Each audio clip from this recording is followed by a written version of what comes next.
Hello, welcome everyone to our April 2nd Board of Supervisors meeting. As usual, we will start our meeting with an invocation. Today's invocation will be led by Reverend Adam Foster from Mitzvah Christian Church.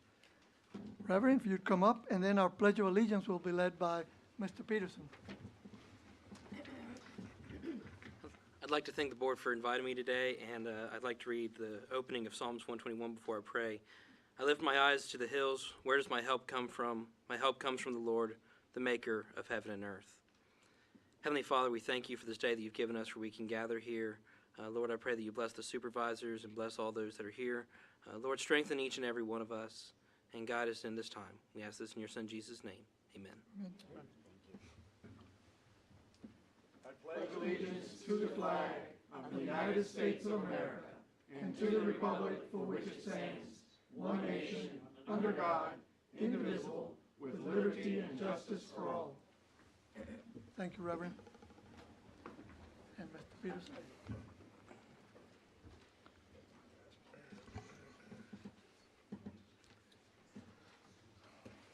So the first item on our agenda tonight is my comments.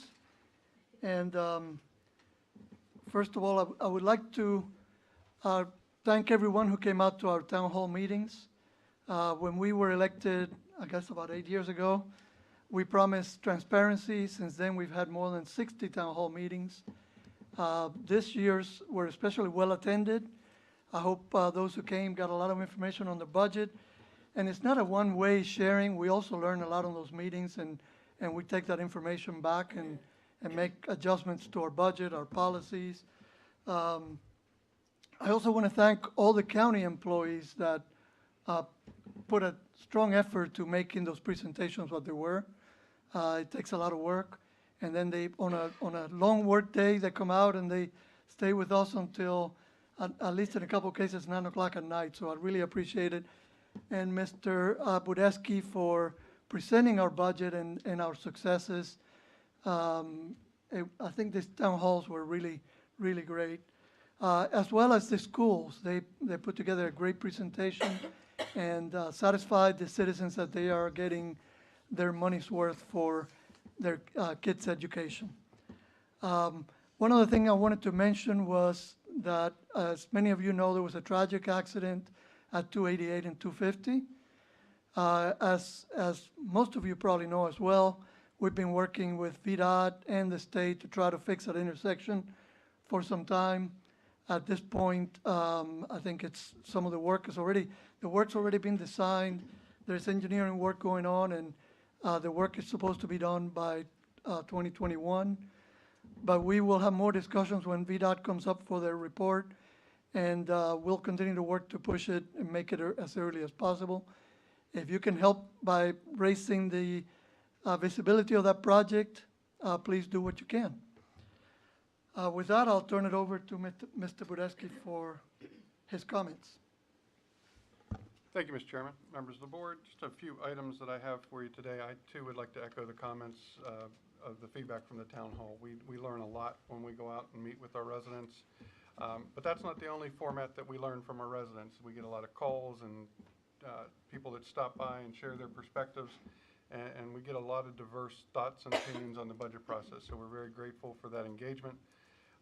Those that are in the room or watching on TV, there's still more opportunity to engage on your budget. If you don't get enough here at the 3 o'clock session, 7 o'clock tonight begins our public hearing on the budget. The board will consider potential adoption on April 16th at their 3 o'clock session. And so there's still more time to engage in the next year budget process. And then if you happen to miss that, we'll probably start the following year budget shortly thereafter. So it's an ongoing process, but thank all of our residents and our businesses for engaging in that process.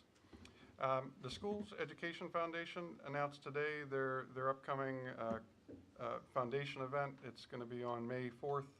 At 6 o'clock. Those that have interest in it, it is a fundraiser for these schools. It's the Education Foundation, but you can certainly go to their website and take a look at that opportunity if you'd like to engage and support the Schools Education Foundation. A bit of good news wanted to share publicly here today. I think many of us in our community know that up at Hidden Rock Park, we have a landfill that closed back in the mid-90s. We have been notified and working with DEQ that we have met all the groundwater monitoring standards for over a 10-year period of time, and that requirement to continue to monitor from the state perspective is being lifted.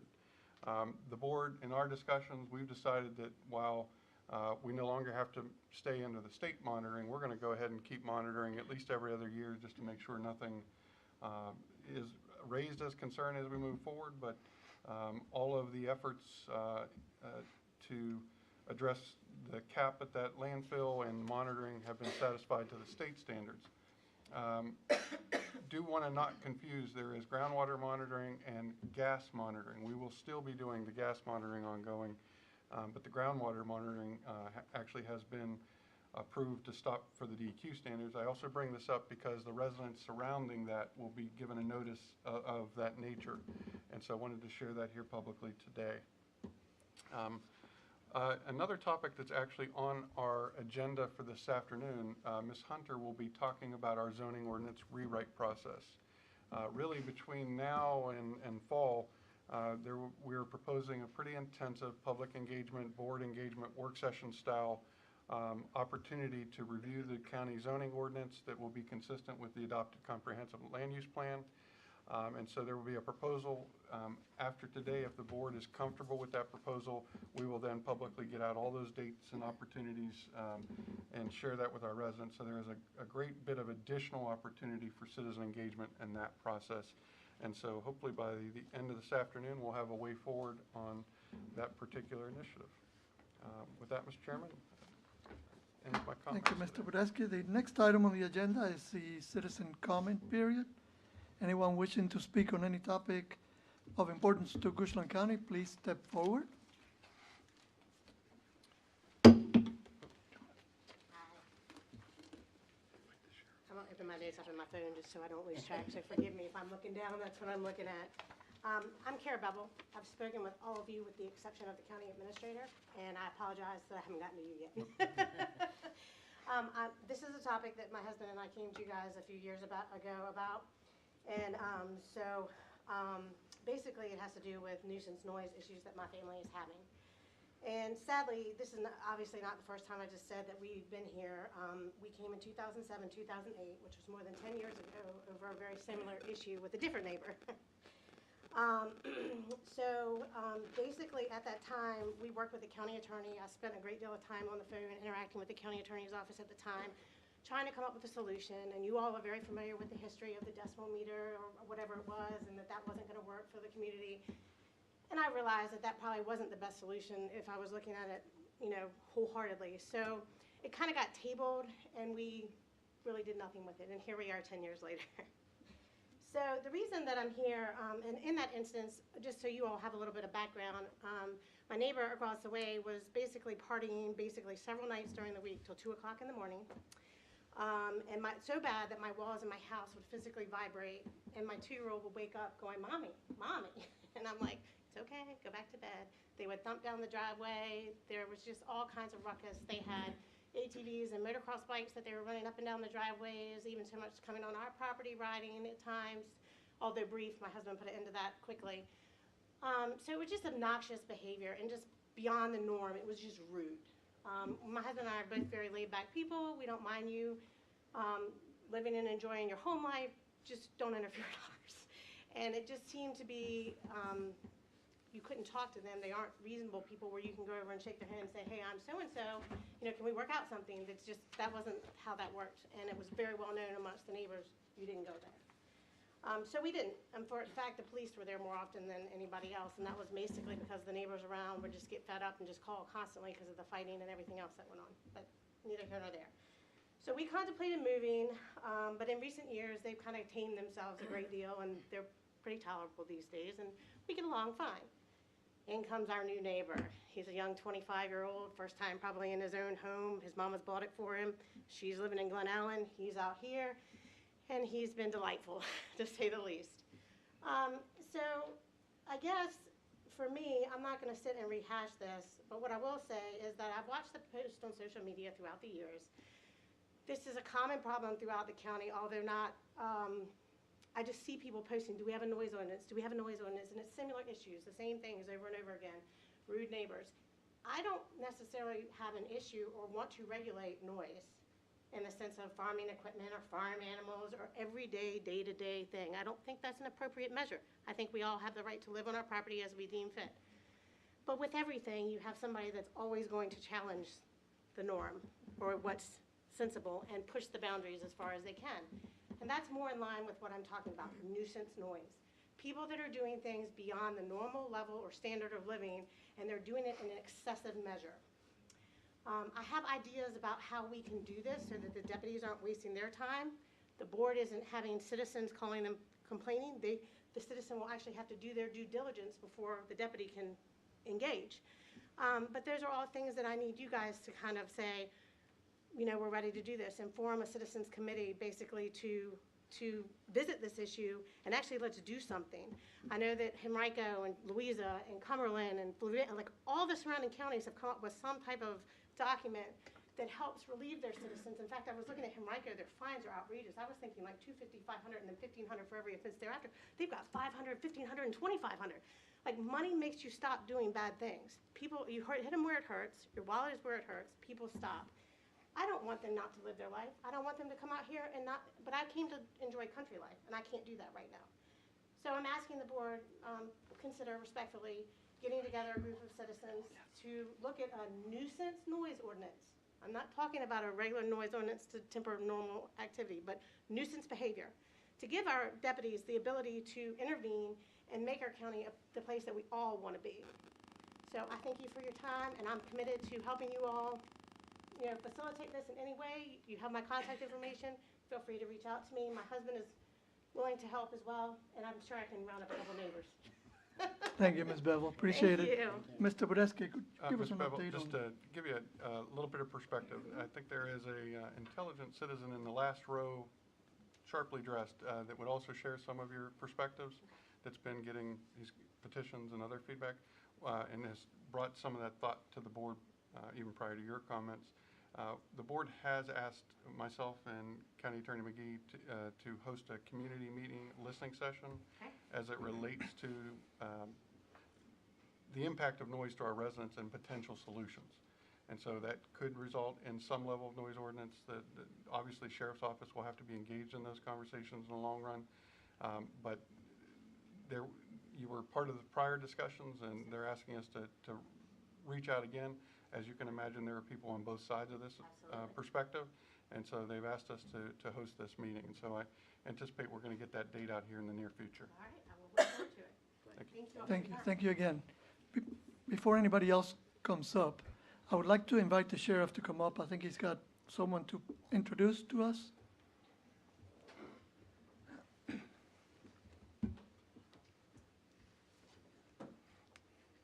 Yes, sir, Mr. Chairman. I have with me Mr. Wade Evans and Mr. Carl Hawk today. They are with the Grand Masonic Lodge of Virginia, and they are presenting two kits to us today that they can describe to you, but we intend to put to great use, and we're very grateful for their gift.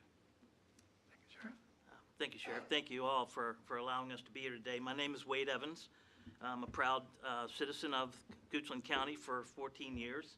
I live in the District 3 near the courthouse. I'm here representing the Grand Lodge of Virginia, AF and AM of Freemasonry, as chairman of the Grand Lodge Committee on Public Relations. And I am accompanied by Mr. Carl Hawk, also from Goochland County and a friend for many of you, and a past master of DeWitt Clinton Lodge right here in Goochland County. The Grand Lodge of Virginia consists of 296 lodges with over 33,000 members across the Commonwealth. For the past 20 years, we've strived to protect our most treasured assets, our children, through our comprehensive Virginia Chip Child ID program. We acquired over that time more than a dozen high-end computer ID kits with sophisticated Easy Child ID software installed, valued at over $3,500 a piece.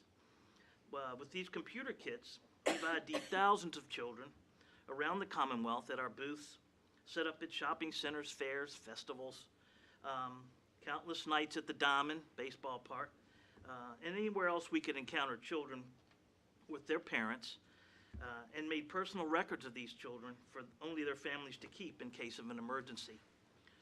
We recently decided that after 20 years, we had done about all we could do with this program, and we need to go in a different direction to help our youth. So as we are passing these computer kits to various law enforcement agencies across the Commonwealth so they can continue this important work. And in that vein, as a gift from us, it is my pleasure to present two of these valuable tools to the Goochland County Sheriff's Office here today. So, thank you. Thank you, sir. Pleasure. Very much. Thank you very much. Thank you, gentlemen. I would just add, Mr. Chair, that we have used these in festivals, but we've had to borrow them from Powhatan. Now we have not one, but two, so we're very grateful, and we'll put them to good use. Excellent, thank you. Thank you both, and thank you, Sheriff. Thank you, gentlemen. Picture? Quick picture, if you don't mind.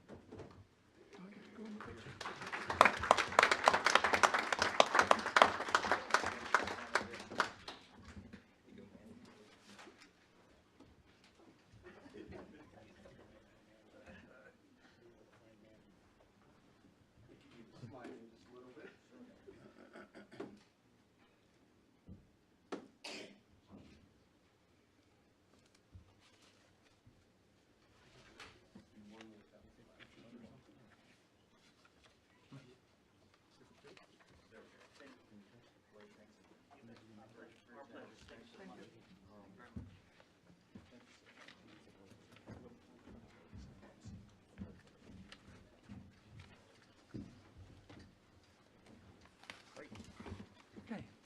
I believe we have somebody ready to speak, and then we'll recognize, Hi, I'm a little nervous, I've never done this before, but I'll get through it. if you'd please state your name. Okay. I'm Avis Benford. Do I need to state my address? Yes, No. please, Oh, yeah? for the record. Okay, 2868 Dogtown Road, Goochland. All right, I'm here about an article that was in the Goochland Gazette about the dog leashes. Now, I understand about the rabies season, but I'm here specifically about the ordinance that was passed in 2015. And the article mentioned that you all would be working on putting up bigger signage. I don't believe bigger signage is the problem, and I don't believe that dog parks address the whole issue. So about 3 or 4 months ago, I came to the meeting. I spoke to Mr. Podesky and Mr. Alvarez, and I like to start with the tension first. I like to get the thing that bites me out of the way first. I call that the small end of the horn, as my great-grandpa used to say. It's easier to start at the small end and come out of the big end than the other way around. So I start with what bothers me and then try to make my way out toward what I would feel is the bigger end, which is sometimes it takes more to relieve tension than it does to build tension, right? So, Black Lab coding. Love of my life, right? I mean, there are some people I love more than Cody, but all right.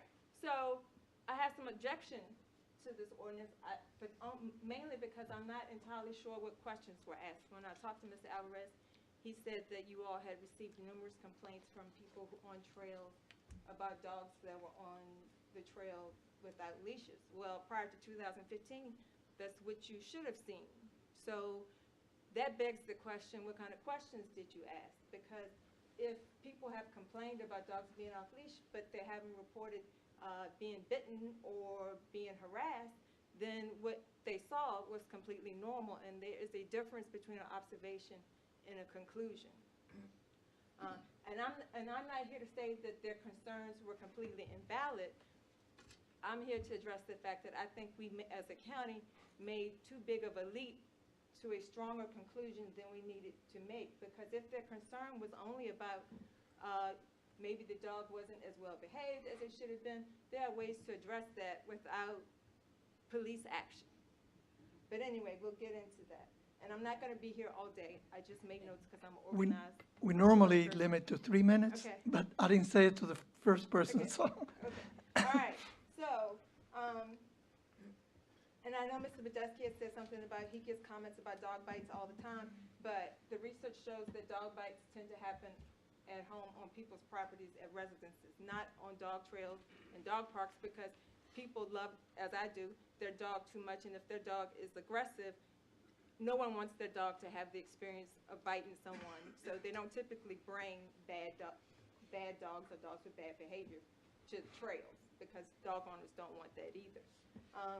But when I was doing my research, and I looked up the trails and the population, Grisham has about one trail per 5,000. Oh, I'm sorry, I put this on vibrate. I didn't realize it was gonna make all this noise. And Henrico has about one trail per 33,000 people. That's a big difference. We are rich in public resources for our population, and we don't have to make the same decisions that neighboring counties make out of hand, and especially when we are still small. And I want to live in a small Goochland before it becomes a big Goochland, because it becomes impossible when it's a big Goochland to live like it's a small Goochland. And then Fluvanna is similar in our size, and they only have one park, right, and one trail. But they have sections of the trail that are off-leash. They have an off-leash run area. They have an off-leash big field. So currently, they have more to offer dogs than we do, and they only have one park. So if for a number of decades, we have been used to walking our dogs off-leash, and now you want to police this, it would seem prudent to have had more to offer before you jump to policing. And then the interesting thing I found out was that there are cities now trying to find out how to live a more rural life and how to accommodate dog owners who want to walk their dogs off leash. We already have that, or at least prior to 2015 had it, and we're giving away things that cities are now trying to backtrack into. So my concern is that now, while we are yet small, you can't, once you give it away, it's harder to get it back, right? But that's just my opinion. And there are a lot of cities doing lots of other things. They have cities that have off-leash dog tags. They have sight and sound. You have to be trained, certified, or tested to demonstrate that you and your dog, you have command of your dog over sight and sound. You can see your dog will answer your command within so many feet, and you get a separate tag that demonstrates to everyone that your dog has been trained. I mean, the county could also do trail training.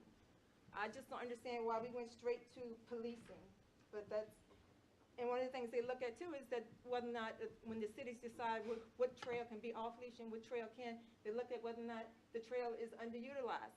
I can walk my dog through all your trails except the Leaks Mill one, because I've never been there, several times and never run into a person. But I have to have my dog on leash? That makes no sense. I've run into no one. And so the community is small enough that we can work things out, because when I run into someone, I put my dog on leash. When I get past them, I take my dog off leash. Or I walk in the opposite direction. We've been doing that for years. And so while I'm not here to invalidate whoever complained about that, I'm suggesting that the answer was probably somewhere long before police action. But, you know, and I think the observation that people brought to you suggested that they needed to be more comfortable that they were dealing with trained dogs, not that dogs had to be on leash. When I have to drive my dog to Charlottesville, I live in Goochland, I have to drive to an urban area to walk my dog off leash. It takes twice as long going, in the time it takes me to get there and back, I could have walked my dog 5 times. That makes no sense. I find it very disturbing that, you know, that we don't make an effort to be more moderate. But in any event, we are rich in public resources, and we have a small community. We are trying to work it out, and I would prefer to live as a small community while we still can. There are some things that won't be available to us when we are bigger, but we shouldn't have to give them up while we are not yet big. and certainly not because Henrico or Hanover or Chesterfield does it differently.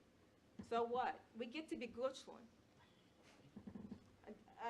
That bothers me, and as I said, my great-grandfather said, we start small end, it's easier to come out of the big end than it is to go the other way around. We don't, and the big end certainly is an all-out leash law. And then there are some things that if we do this right, we get to keep even if we get bigger. And so if we have more moderate attempts, and we have trail training, we have 4 trails per 5,000 people, people are barely there. We can set aside 3 hours on any given day in a month for each of the trails, or this trail on this day and this trail on that day, rent it out to dog trainers or charge them a fee to bring a group of dogs and their owners in and train them how to behave on a trail. We can afford that because we have so many trails, 1 trail per 5,000 compared to everyone else in the area. We can do that. You all used to have a dog training program run by the county, where the guy came in, Greg Brooks, and taught dog training classes. My dog has been through all 3 levels, beginning, intermediate, and advanced. And you offered it through the county. I thought it was wonderful because then you don't have to drive into Richmond to get training. The training has come right here to Goochland. And no sooner than I applauded the county for doing it, the program is not here. But part of that program could be taught on the actual trails. Ms. Binford, can you wrap it up a little bit? Yes, anyway, I'll say this. And I also want to say that I don't know how many of you have dogs, but if you've never walked your dog on an off-leash trail, never seen the experience or had the experience, not everyone is off-leash. It's not everybody's all amok. Some people still walk their dogs on leash. And so, but if you've never experienced it, it's hard to legislate a benefit you don't know anything about. And it's so easy to know something about it. So I would suggest that you go and do that, but that's up to you.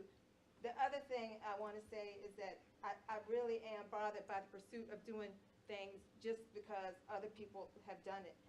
The old board was really concerned about the generational wealth of a county and the way we preserve how we do things. It isn't just a resistance to change, it's to make sure that our children and our grandchildren have some place that they want to come home to. And if they don't recognize anything that they come home to, they're less likely to come home to it. But my last point is this: discretion. Even if you have a policy here that is over and above, I have been stopped by animal protection twice while I was on the track by myself in late evening. So you're going to find that a lot because there aren't a lot of people on the tracks and trails. So then that brings up the whole issue of discretion. You can always fall back on the letter of the law, but then the discretion is never up for evaluation. And so my point is this: if you have something that violates good common sense and discretion, that suggests strongly that you have a policy in place that has gone too far. Anyway, thank you for your time. Thank you, Ms. Binford.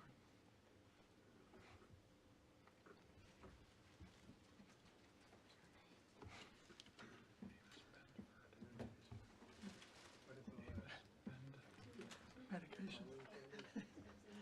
I hope it's candy. Oh.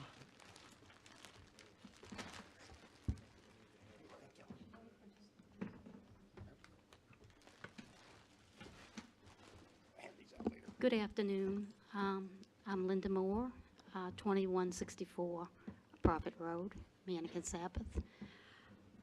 What a difference a year has made. I want to wholeheartedly thank this board from the bottom of my heart. Most citizens never experience what a medical emergency like I have in the last 3 years, and do not understand how a protocol could cost them their livelihood.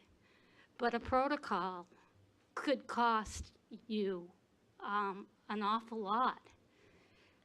I'm thankful that I live in Goochland County because you all have supported me to allow a change in protocol that means the difference.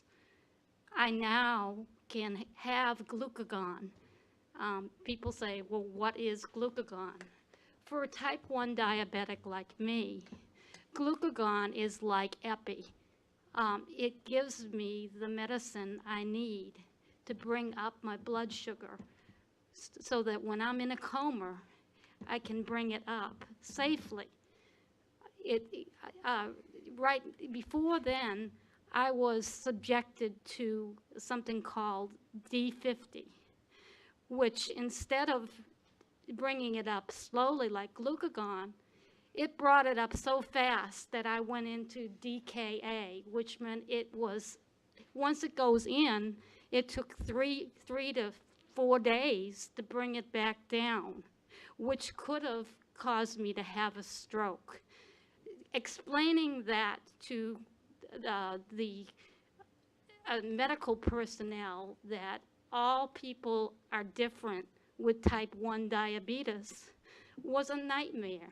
It took me almost 2 years to convince the medical personnel that we need to be treating somebody like me like their doctor has said, you know, and if it wasn't for Chief Ferguson being on the advisory board when I went to speak, I would probably not be here today.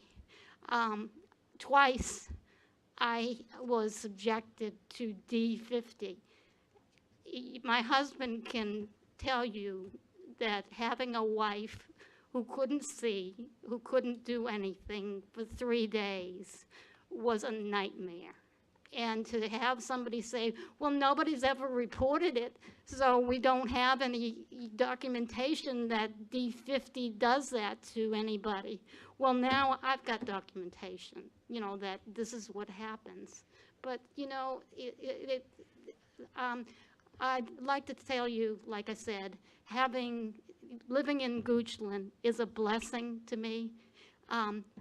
You all making sure that you put in the budget for emergency medical dispatchers is a blessing to people. Most people don't even know they have a medical emergency until it's too late. You know, somebody comes upon them. Glucagon is used for a lot more people than just type 1 diabetics. It's used if you have overdosed on your heart medicine, beta blockers.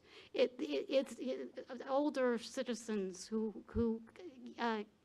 need glucagon also. Now, if you give the yellow sheet, it gives a basic people the ability to give glucagon where it wasn't possible before now. So you all supported me. I'm thankful. Like I said, the emergency medical dispatches will be coming on in August. That's a tremendous gift to this community. You all being at the town hall meeting, all 5 of you, perfect attendance, sent a message to my community who supports me and my family, that Goochland supervisors and leadership has the best interest of Goochland in mind. And you don't know how much it means to my church family, and that you all have listened to us and have done your ever-living best to present a budget that makes sense to us. And I want to thank you. Thank you, Have a Ms. great Moore. day.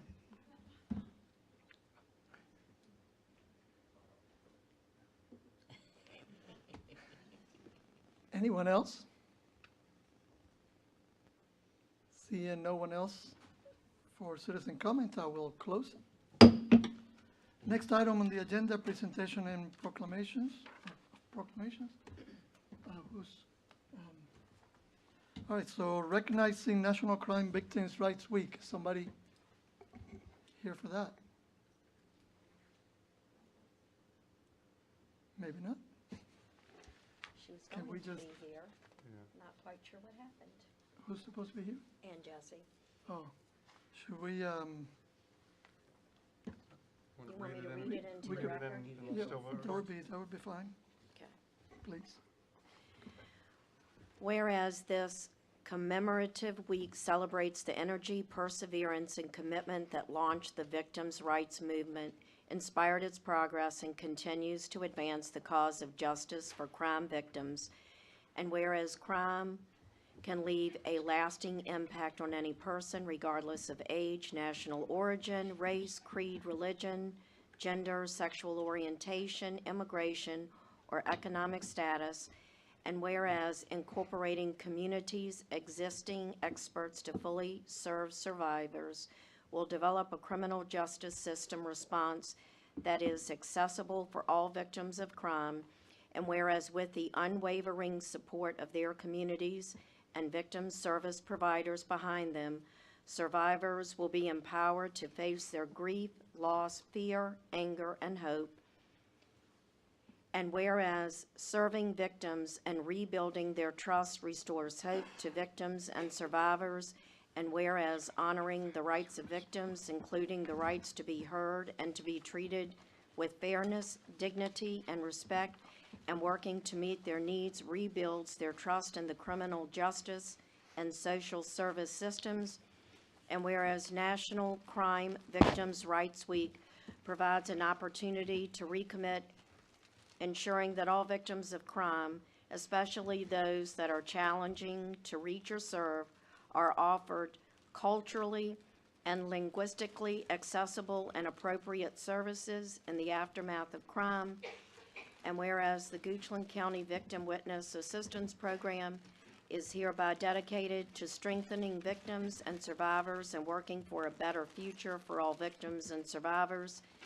Now therefore, the Goochland County Board of Supervisors do hereby proclaim the week of April 7 through 13 as Crime Victims' Rights Week and reaffirm this county's commitment to creating a victim service and criminal justice response that assists all victims of crime during Crime Victims' Rights Week and throughout the year, and to express our sincere gratitude and appreciation for those community members, victim service providers, and criminal justice professionals who are committed to improving our response to all victims of crime so that they may find relevant assistance, support, justice, and peace.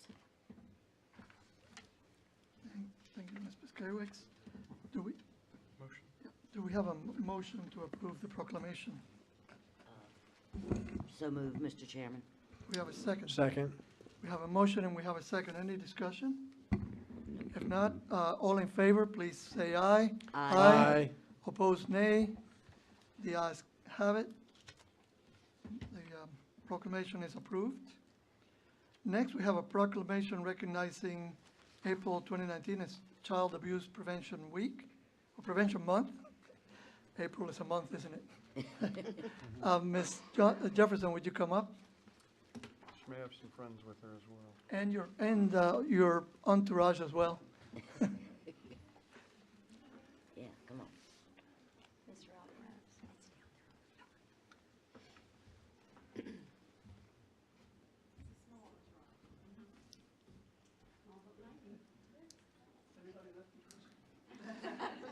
Who's taking care of the children?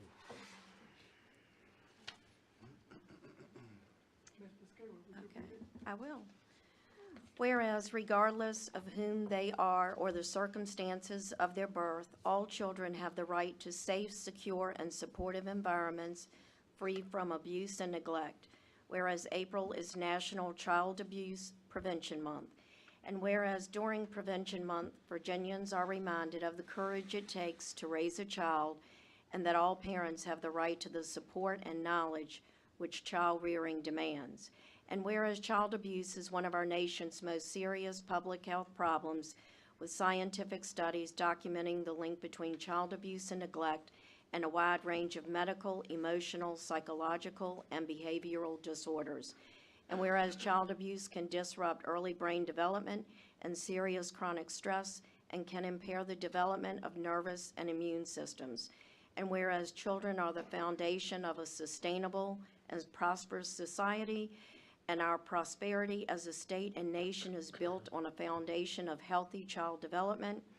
And whereas child abuse prevention creates a more compassionate society, one which places a high value on the welfare of children, and whereas creating communities where families can access an array of supports and resources to address the social, emotional, and physical health of their children is the best way to combat child abuse, and whereas effective child abuse prevention programs succeed because of partnerships among families, social service agencies, schools, faith communities, civic organizations, law enforcement agencies, and the business community.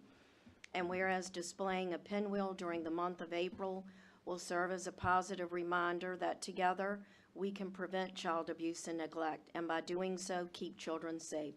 Now therefore, we, the Goochland County Board of Supervisors, do hereby recognize April 2019 as Child Abuse Prevention Month and call this observance to the attention of all of our citizens. Do we have a motion to approve? Mr. Chairman, motion to approve. Second. We have a motion and a second. All in favor, please say aye. Aye. Opposed? Motion carries. I kind of joked about the Russian garage, but the reality is, and I appreciate your leadership, because I think all of you have a role in leading this effort, but everybody in Goochland should be up here. Yeah. This is a horrible, a heinous crime, and I appreciate what you guys do to help children. Thank you. Pictures? Yeah. Oh, don't want to miss a chance, right?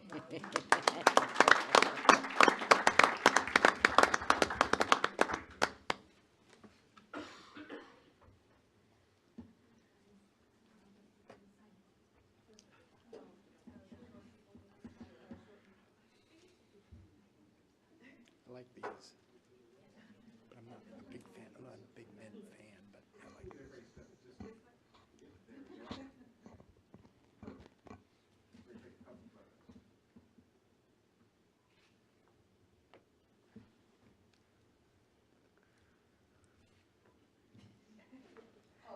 Oh, great. Put your feet.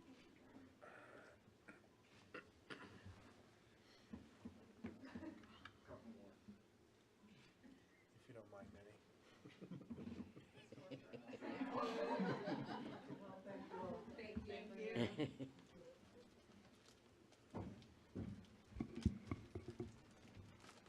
All the pictures are just at the moment.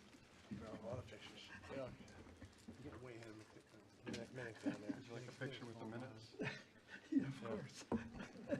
Yep. Okay. Next item on the agenda is any request to postpone agenda items, in additions, deletions, or changes. Any request? Mr. Chairman, I apologize. I just want to check. Was that proclamation voted on? Yes, Yes. thank you. You've saved me before. Okay, so next item is the minutes. Have you all had a chance to read the minutes? If so, I would accept a motion for the minutes for February 26th and March 5th. Mr. Chairman, I move approval of the February 26th and March 5th board meeting minutes. We have a motion. Do we have a second? Second. We have a motion and a second. All in favor, please say aye. Aye. Opposed? Motion carries. Next is reports, and Mr. Nguyen is here from VDOT.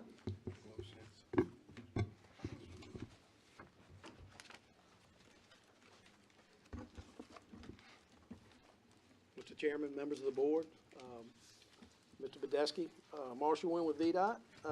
Y'all had a chance to review the maintenance report as presented. Got any questions with that? I can go into the studies and that sort of thing if you'd like.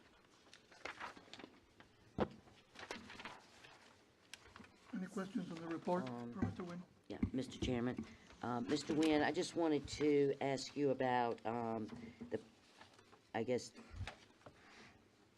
it would be a pending study, the Route 250 and 605 Shannon Hill, Broad Street.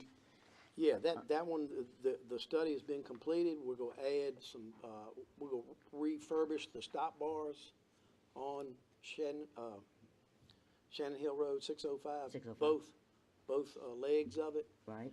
And there's a 250 sign that's missing out there that we're ordering right now. It's on the south side of 250. Actually, if you're coming from 64, it's right across. If you stop at the stop sign, it'll be right across the road right there. It's got a double arrow with 250 emblems on both sides. That one is missing. Right. And we're gonna review that after everything is placed. And I'm still looking at possibly putting those, stop signs with the lights on them that we have at Fairgrounds Road. I really think that we've had some really serious accidents at that intersection. Understand? So if you would consider that, I think that would be, Yeah. I thank you for these two items. I think they'll help. But for some reason, we keep having accidents there pretty seriously, so. Yeah. If you'll take a look at the lighted stop sign, Yes, ma'am. I appreciate it. Thank Mr. you. Minnick? Yep, Mr. Chair, 288 and 250, and in light of that fatality last week, I was wondering if there's anything kind of been in play or in thought about what we might be able to do to kind of mitigate that area while we're pending the new construction of that intersection and renovation of that intersection. I mean, I know we're just a week out from it. It's hard to tell exactly with all the circumstances, it's probably a little difficult to figure out. I really But- don't know what you could do to mitigate that at this point.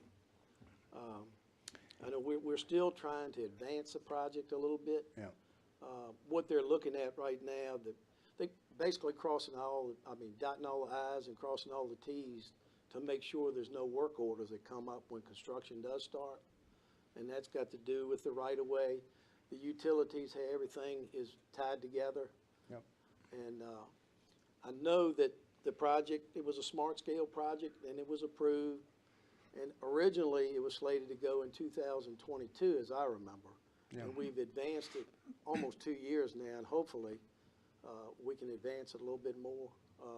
Danny's working with the project manager currently and other construction staff to try to advance it some more. It's just, it's unfortunate. Yeah.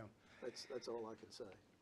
So some of the feedback I've received, and I've talked at length with the family in this Yeah. particular case, but some of the feedback I've received from them and others over time is one is kind of the U-turn activity, unrelated to this accident, but the U-turn, as far as I know, the U-turn activity that occurs kind of right in front of Bellevue Gardens as people proceed west on 250 to not have to bypass the left-hand turn onto Yeah, southbound we can 280. certainly look at that. That might be something that we can do real quick, get with traffic engineering. Yeah, if we could, because I'm just thinking that we need to probably take some kind of, so if we could take a look into I that. mean, we're looking at the same thing Yeah. on Route 6 in front of Creekmore. Sure, same thing, yeah, And Same thing. It's Same thing. the same thing. yeah. Capital One and everybody leaving the West End to come home. That's what Yeah. that's what I think. Yeah, and that's another issue. I'm even beginning to wonder if we shouldn't, have a discussion with Capital One and the other, to have a staggered, I agree staggered with, workflow I agree with that out of concept. there. That might be a discussion that the board we might need to take with Capital One. I but don't know how you initiate that, but that would, That would help the situation. I believe think they, I believe they a- do some of that already, but Yes, they you're do. talking 10,000 people. Correct. Yeah, you can only do so much, yeah. Yeah. It might start delay letting it, it people might get- extend the problem. Yeah, might extend it. Um, The other, one more thing. What about, since this project is imminent, I mean, within within a year, is it possible or advisable to put up, those powered, Message boards? signs? Yeah, Right. the message boards that maybe run, and again, I'm no traffic engineer and I'm not Right. in public safety, and I'd have to defer some to the sheriff on how this would be, might be, but to run those during high peak hours so that at least we have a second visual warning about the Use the caution, nature of that's- that intersection or those two intersections. I mean, we can look at that. Yeah. I've got message boards that we can probably utilize in those cases. And I can get with Central Region Operations, who manages all of the traffic lights, in Richmond District and Fredericksburg District. They might have some ideas as well. Yeah, I think of just something in the, Something's gotta be done. something in the interim, we've just Right. kind of, I think we need to take some, recognizing hopefully that the new traffic patterns in a year or so, or a couple of years will be much safer, so, Yeah. all right. Mr. Chair, thank you. I'm sorry, what stage is that project in? Is it in engineering stage? It's basically, the plans, Tim, come on up here, Danny. You're not gonna get out of this. All the plans have been completed from my understanding and everything. Mr. Chairman, members of the board, Mr. Badesky, that's correct. The plans are largely complete. It's just the impacts of the right-of-way and utility phase, and that's just to make sure that everything is done appropriately. All the utilities are found and resolved, and all the property disputes, I guess, are settled. This is so that when the project is administered, it doesn't cause future delays and increased costs. So right now, plan design is largely complete. It's just the right-of-way and utility phase. So once that's done, we can proceed to advertisement. The reason why we don't want to promise any advancement in the interim is because a lot could happen during this phase, and this is where most of the delays can be generated. So once we get a handle on this process, this utility relocation and right-of-way process, further down in the development, then we'll make a concerted effort to advance. And I still think that's very possible, very much possible. Mr. Badesky? Mr. Baden, can you clarify, right now, the advertising date that you've been comfortable sharing has been January of 2020? So, Correct. Correct. Just about 8 months out, give or take. Correct. What should be the perspective of, once it's advertised in January 2020, what's the time frame to get that work completed? So from advertisement, then there will be the award phase, and then there's the notice to proceed. So at that point, it's 3 to 4 months to get the contractor to mobilize. So after January, think April, and we'll try to expedite that as much as possible. But you want to be in the warm season as well, because there's a lot can happen in the winter to delay things further. But April, May timeframe of 2020, with the present advertisement date, is when activity is likely to start. And the construction period's estimated, how long? We don't want to speak on that just yet, but we believe it could be done within a year or two. The reason we don't want to speak on that is because we concentrate on the actual development phase. The contractor, through whatever means and methods, which we can't dictate, could expedite it further. So a year to 2 years is what we have planned, but that could be a lot faster than that. We're planning on, once a contractor is awarded, we're planning on pushing them as hard as we can to get this work behind us. That's correct. And to safe up those two, both intersections and everything. That's our goal, once we get a contractor on board. Mr. Chairman. I have two questions. This project is fully funded? Mostly. There's another pot of money that comes on the books in July of 2020. It's about 700,000, as I remember, 685,000. But all of the money is allocated to the project. Yeah, it's about a $4.2 million project. Allocated, not necessarily appropriated, Not available yet. not all available yet? No, Exactly. no, there's about $700,000 left to make up that 4.1 million. Okay, total. And the next question I have is there anything that we can do as a locality to improve, push this along? Is there, what can we do? Well, I'm gonna get with Mr. Thrasher when he gets back off, comes back off of vacation, Right. to see if we can, pull any strings to move it along a little bit faster. Yeah. He's actually out of town this week and off, well-deserved vacation. So, Well, we just want, as you know, Mr. Thrasher lives in Goochland County, he does, so. yeah. And probably drives that area some. Well, just Every to, day. yeah. Every day.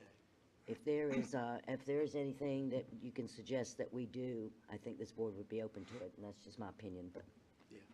It sounds like it's going to be at least a year or two down the road. I think Mr. Minnick's recommendations are maybe additional lighting, maybe stopping the U-turns at certain times, Like the message board. Well, I message think- board. I mean, lighting would be a project of its own. Sure, Message boards right. are- Message board is what I'm- Message Right. boards Yeah. is a Yeah. doable, I think is a doable, item Right. that we can pursue. Okay. Mr. Lucas, you have a question? Real quickly, just shifting gears on this report, I don't know where your Oilville area and your Sandy Hook area separates, but I see in the Oilville area you have potholes on Route 6 River Road West. I don't know if that covers right out here in front of Bulldog, but I've just noticed over the last few months, potholes about maybe 50 or 75 yards in the eastbound lane on Route 6, and I've noticed when I'm driving it, I see cars, people are becoming aware of it, and they go off to the right to avoid a series of potholes, so. When I came in here, I drove all around 6, and there's several other ones that you're not mentioning, that we're gonna get with area headquarters on tomorrow, so. Great, excellent, yeah. But in the morning, there's a lot of traffic, and you see people going off to the right near the shoulder to avoid those. Thank you. Yeah, Mr. Chair, just real quick, you mentioned the Creekmore study. I didn't see it in your report. Is it, where does that stand? That whole, It's been submitted to traffic engineering. okay, Todd Kilduff sent us an email for a 2-week, notice. okay. Their traffic engineering is still, looking at it. So it's a pending study? It's a pending study, yes. Okay, Yes. okay. All right, thank you. May I ask, is this the Sandy Hook headquarters side, or is this Oilville side, when you're talking going west on 6? Basically, 522 is the cutoff. Everything east is Oilville, everything west is Sandy Hook. Thank you. And Sandy Hook has all of 522, all the way over to Powhatan. Okay, good to know, thank you.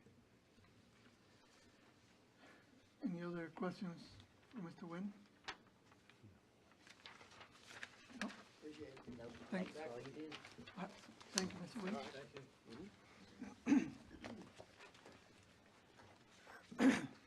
Next item on the agenda is introduction of new county staff. Ms. Parrish? Good afternoon, Chairman, members of the board, Mr. Badesky. I'm Kelly Parrish, Director of Human Resources, and I'm pleased to present to you one new staff member in our Information Technology Department. Jennifer, would you stand, please? Hi. Due to a resignation, Jennifer joined the IT department on March 4th as an IT systems support analyst. Jennifer comes to us with over 10 years of service from Louisa County Public Schools, where she was a technology specialist. Welcome to the team. Thank you. Welcome, Jennifer. And that concludes my report for today. Thank you, Ms. Thank Parrish.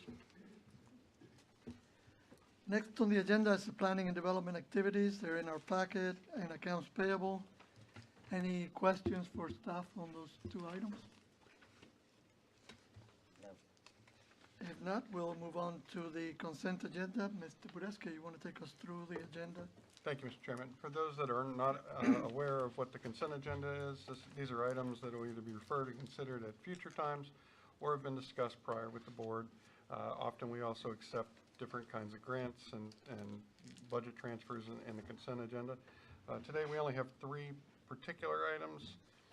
The first item on your consent agenda is we're actually proposal to accept a grant for the Virginia 911 Services Board Next Generation 911. And ultimately, the Commonwealth, as well as the nation, is moving forward in improved standards for routing of calls, especially from landlines. The state has now mandating throughout the Commonwealth the implementation of Next Generation 911 for jurisdictions. It should be noted that this will be an additional benefit for all of the residents of not only Goochland County, but throughout the Commonwealth. But it's not without long-term costs. We will have to make more investments in sustaining the program.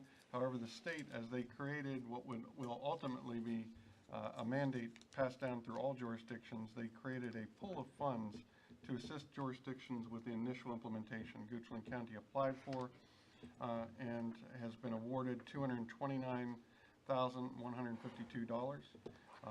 And this will cover the initial implementation of the project as well as 2 years of the service agreement with AT&T, and that was procured through a competitive statewide bid. The second item on your consent agenda is an amendment of the fiscal year 2019 school budget. There is no local impact to this. However, wanted to point out that the board is requesting the amendment of the 2019 budget by $198,004. That'll increase the textbook fund to $400,000 and the grant fund by $901,000. Again, there's no local transfer impact to these additional funds. And the last item for the board is a request to set for a public hearing for May 7th. I did want to just point out at the April 16th set of public hearings in the evening, you will hear you'll have a public hearing on a request to return some cash proffer funds as it relates to Mannequin Road and Broad Street Road. There was a project done in the past where VDOT actually covered those expenses. That request is there. However, if the board decides not to return the funds, we have to allocate the funds to another project. And based on that action, this public hearing may or may not be canceled in the future. However, we need your authorization for this particular public hearing and consideration of some projects to reallocate those funds to. With that, Mr. Chairman, that's the summary of the consent agenda. I and staff are here if you have any additional questions. Any questions on these items? Mr. Chairman, I move that we approve the consent agenda items as presented, but I do have a comment on one of them. A second. We have a Motion and a second. Thank you, Ms. Lasclette. On our packet page number 69, and I've been emailing, and at our 2x2, I ask a lot of questions on this, on the 911 service item, and I've been emailing earlier today with the IT team, and I guess I'm expressing what I think a frustration that all of us share is an unfunded mandate, and this is a big one. Well, I mean, relative. It's small potatoes. When I actually pulled the Fairfax contract and read through it, and up there you're looking at like $150,000 a month kind of thing, so this is big. But when you look at the numbers on page 69, the monthly cost is over $5,000. It's currently under $1,000. Now, the 911 board is going to cover that delta of just over $4,000 for 24 months, but after 24 months, and I believe it's a 10-year contract, that 4,000, the whole thing, over 5,000 is on us. Right. And what I'm anxious to see is when in those 10 years will this actually yield any benefit? Because we have a legacy, we're doing a legacy deployment. So it's just frustrating to see an unfunded mandate, but I think it's nothing we can do about that. But I will probably, keep an eye on this, and a year down the road as we deploy this, I think the board, and I know Mr. Badesky and staff will monitor that that we're working with the fire rescue sheriffs and other departments to, maximize what this is supposed to yield. It looks promising, but it's just frustrating to see, have to bite all this off now. And for a benefit that somewhere in the future, I'm not sure when, but anyway, it is what it is, but that's my comment, that's the only one. Everything else looks fine. Thank you, Mr. Lummis. Your comment is well taken. Mr. Chair, just, I guess, yeah, that just spurned something. So this is, again, this is a 10-year contract, basically sole source to AT&T. Right. Just to clarify, they have a 10-year contract at fixed price with Fairfax. We do have the ability to get out and switch Got it. that provider That was after my the 2-year question. period of time with notice. Assuming there's another technology provider out there. There are. There are. Virginia Beach, what I understand, Virginia Beach is the only jurisdiction so far that say we're going a different path. Yeah. Is that right, Mr. Biscuit? That's my understanding, too. Okay, thank you. I just wonder, I know AT&T doesn't have a big presence in Goochland County today. And I'm not sure if that means anything. Maybe if they get a presence, they'll help us in other ways, but more competition. Yep. But anyway, so we have a motion, we have a second. Any more discussion? If not, all in favor, please, of passing the consent agenda, please say aye. Aye. Opposed, nay. Abstentions, motion passes, our consent agenda is approved. Next is new business, and I believe Ms. Horlacher is going to take us through the budget and proposed amendments. Good afternoon, Mr. Chairman, members of the board. Oh, okay.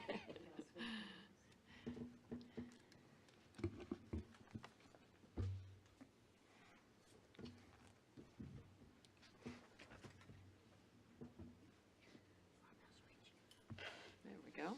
Okay. I'm here to review with you the proposed budget, and tonight we will have our public hearing on the budget.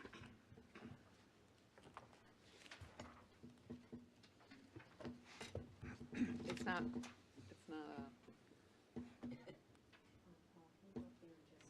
Take the thing out, put it back in, the other piece.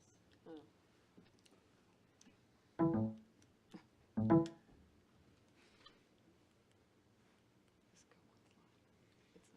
You can use the keyboard if that's not working. All their batteries up there. Well, I will go ahead and get started. So here today, we're to recap the FY20 budget process. As you know, that started in the fall last year, when departments started working on their budgets. And then we were having discussions with the board about various board priorities for FY20. Beginning in February, we had all our presentations.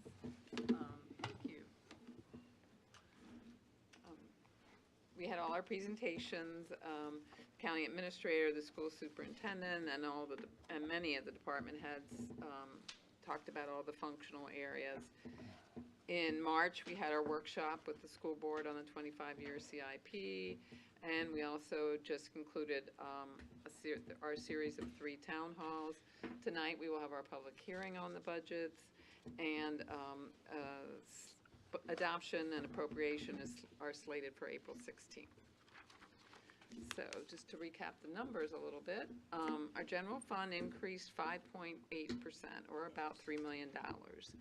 And what is in that $3 million? $740,000 of it is our increase in our contribution to the schools compared to FY19. We also have a $250,000 increase in our debt service to build up our reserve for future debt that's planned. We added 7 new firefighter positions, a new building inspector position, a new crime analyst position, 2 part-time shelter attendants, and several other positions that I didn't go on to mention. And also includes a 3% merit increase, a public safety scale adjustments, and year 3 of our benchmark. Of course, our the 3 million has to be supported by revenues, and those are predominantly increases in our real estate revenue and increases in our personal property tax revenues. When we talk about the budgets, we talk about all the budgets of the entire county, all the enterprises of the county. Our overall budget actually decreased slightly to 87.5 million, primarily because our CIP is much smaller this year. It's 5 million compared to 10 million last year. Our CIP for FY20 includes a countywide fuel management system, new building permit software, sheriff scenario training, setting aside funds for an East End Public Safety Center, a new fire tanker replacement, and setting aside funds for a Goochland Elementary School construction. Some of the tax changes that are included in the budget.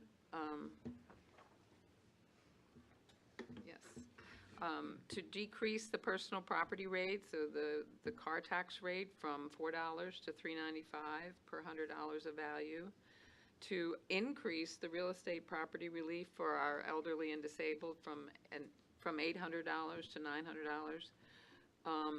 A new personal property tax rate for disabled veterans of $2, so half of the current rate. Some simplification and changes to the business license. No fee for like gross receipts less than $10,000, which is up from our $4,000 before, and a $25 fee for gross receipts from $10,000 to $50,000, and then over $50,000 you begin to pay on your gross receipts. Tax rate for data center operations of 40 cents per $100 in value.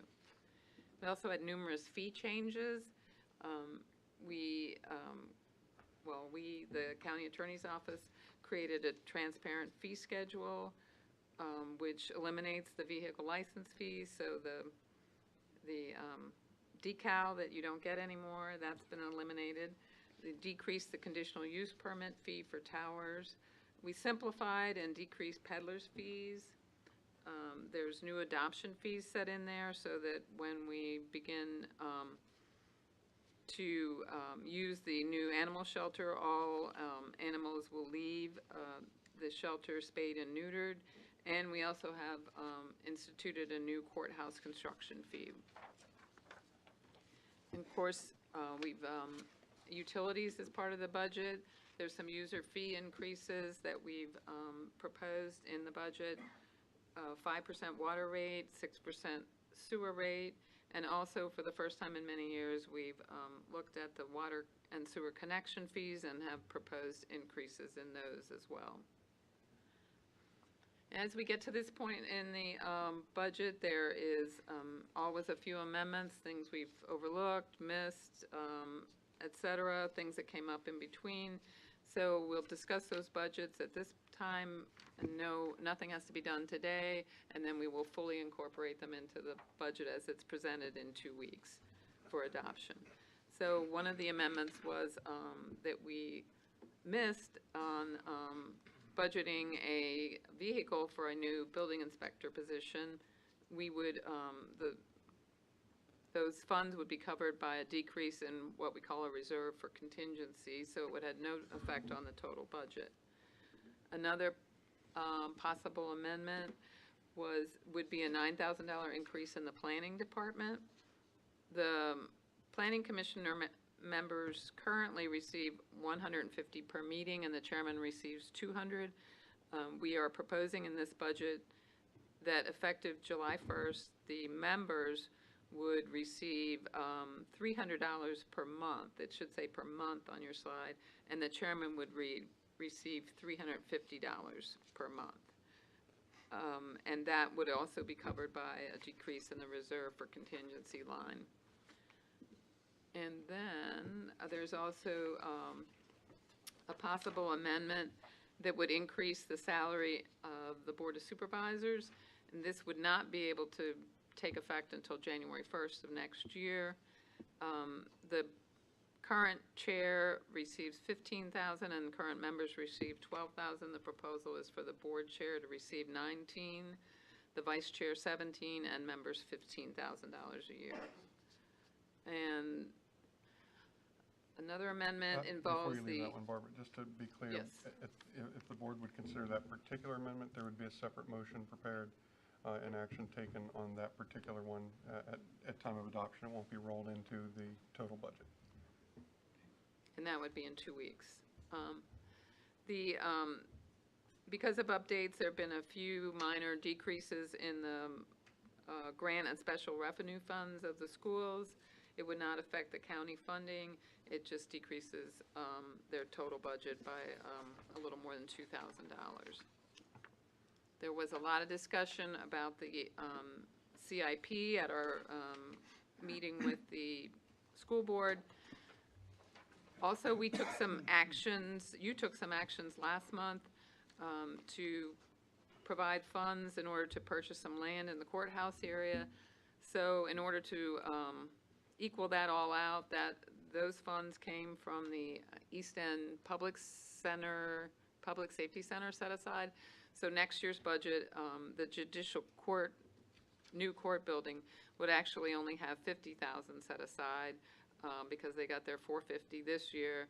And so the fire rescue line for the West Creek Public Safety Center would be increased by $450,000. Those are just evening out that funding from the motion that we took last month. And then the other amendments involved the schools projects. And it was concluded at the end of that workshop that we would increase in FY22 the Goochland Elementary and the Goochland Middle and High School projects. And we would also add some courthouse security improvements in FY24, because in order to keep the debt at a level, we had to push the construction of the courthouse out so that we could level out the amount of debt that we intended to borrow in the next 5 years. And just as a reminder, it's really the first year of this 25 CIP that would be adopted and appropriated next year. The remaining 24 is approved, and so it's just, it's not set in stone. It's something that can be worked on again next year. The new courthouse considerations, as I said, we did, because of the changes, because of the school, we did amend it and move it out, much further out into FY33. If we're not satisfied with that and there's some discomfort over it being that far out, we've listed several options that we could still accomplish in the next 2 weeks. And one of them would be we could move the $25 million to FY28. So you'd be sort of saying the intention is not to wait 10 years, but to wait, well, I guess that is almost 10 years, but not to wait 15 years, but 10 years to build a new courthouse. Option 2, we could move the $22 million back to FY24. However, the debt service on $22 million is approximately $1.6 million, and that means we would have to start up to build up that debt reserve really pretty quickly to get 1.6 million more of debt service. And it would also mean that your total debt service would level out at about 5.5 million, and currently we're planning on about 3.9 million. So that is another option, however. And then the third option is to move the West Creek Public Safety Center and the Goochland Middle School, High School to the second 5 years. It's just really a question of how you want to juggle and move things around and what your priorities want to be. And then you could put back debt in the first 5 years for the courthouse. And Can I jump in? We're bringing some of these, or hit oil might be an option. Look, there are, at the end of the day, when we're trying to work within financial constraints, there's limitations and there's priority setting. In our meeting with the school board, they brought to you priorities that they feel are urgent. As you know, there's urgent priorities at the courthouse, and they're all competing. When we look at trying to balance out a 5-year with no planned tax increase, that leaves us a certain amount of capacities on both a cash basis and a debt basis. And so there's only so much you can put in, and we're always make sure that we're within our policies that we've established as a board. And so when we introduced a capital improvement plan that included the courthouse, just as we adopted last year. The schools, in their request, presented the middle high school as a higher need priority than it even was last year, and they changed the scope of Goochland Elementary to go from a 500-student school to a 650-student school. That changed the total complexion of our capital improvement plan. One of the options we presented to this board, and as you saw earlier, was to amend the introduced capital improvement plan to prioritize the Goochland Middle High and the Goochland Elementary School project. We did also add $3 million to the courthouse for interim security improvements, and even though they're not interim as if they're going to go away, we plan for them for longer term purposes. Since we had the meeting with the schools and since your 2x2s, we've received feedback from the judge that he has concerns about delaying the courthouse construction and in fact would potentially order the construction of a new courthouse. There are sensitivities that we have of if we're working within those constraints, if that would be imposed upon us in addition to the other priorities that we had undertaken, we certainly could not do that within a no tax increase kind of perspective. Even if we did option 2 that's being presented to you here, that $400,000 would come out before anything else as we move forward. So you'd have, if you were to move forward by adding that project in before you considered any annual increases to the schools or county to meet any other service needs on a year-to-year basis, you would have to be putting aside $400,000 to meet the ultimate debt thresholds. We did check, Barbara confirmed with me, the 5.5 would still be within policy limitations.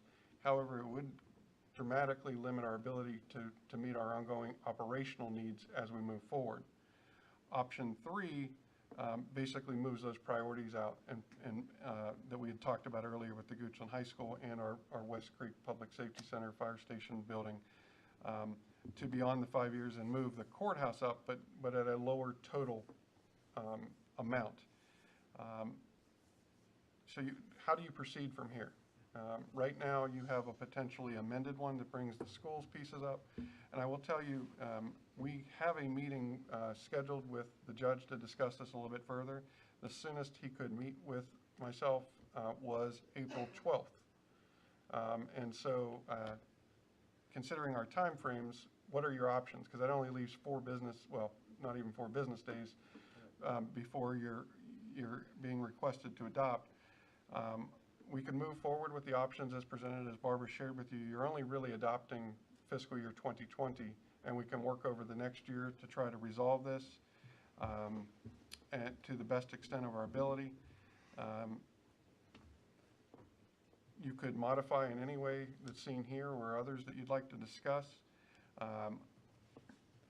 They're all competing needs. I don't suggest that the safety and security issues at the courthouse are any less, but as we were ranking them, and I've shared with you, I think that as we've supported growth and those impacts too, it has impacts to our schools and our schools operations, not only to Goochland Elementary, but the impact to both Byrd and Randolph in that equation too, and to try to support the schools priority. I think there's also the balancing need here to make sure that we have a plan that we could start working on. If we were going to start an elementary school renovation or new school or any of these size projects, they do not necessarily just happen the year that they're in the capital improvement plan. There's a lot of pre-planning and even potentially design that goes into those projects, and having some clarity on those priorities and directions is critical.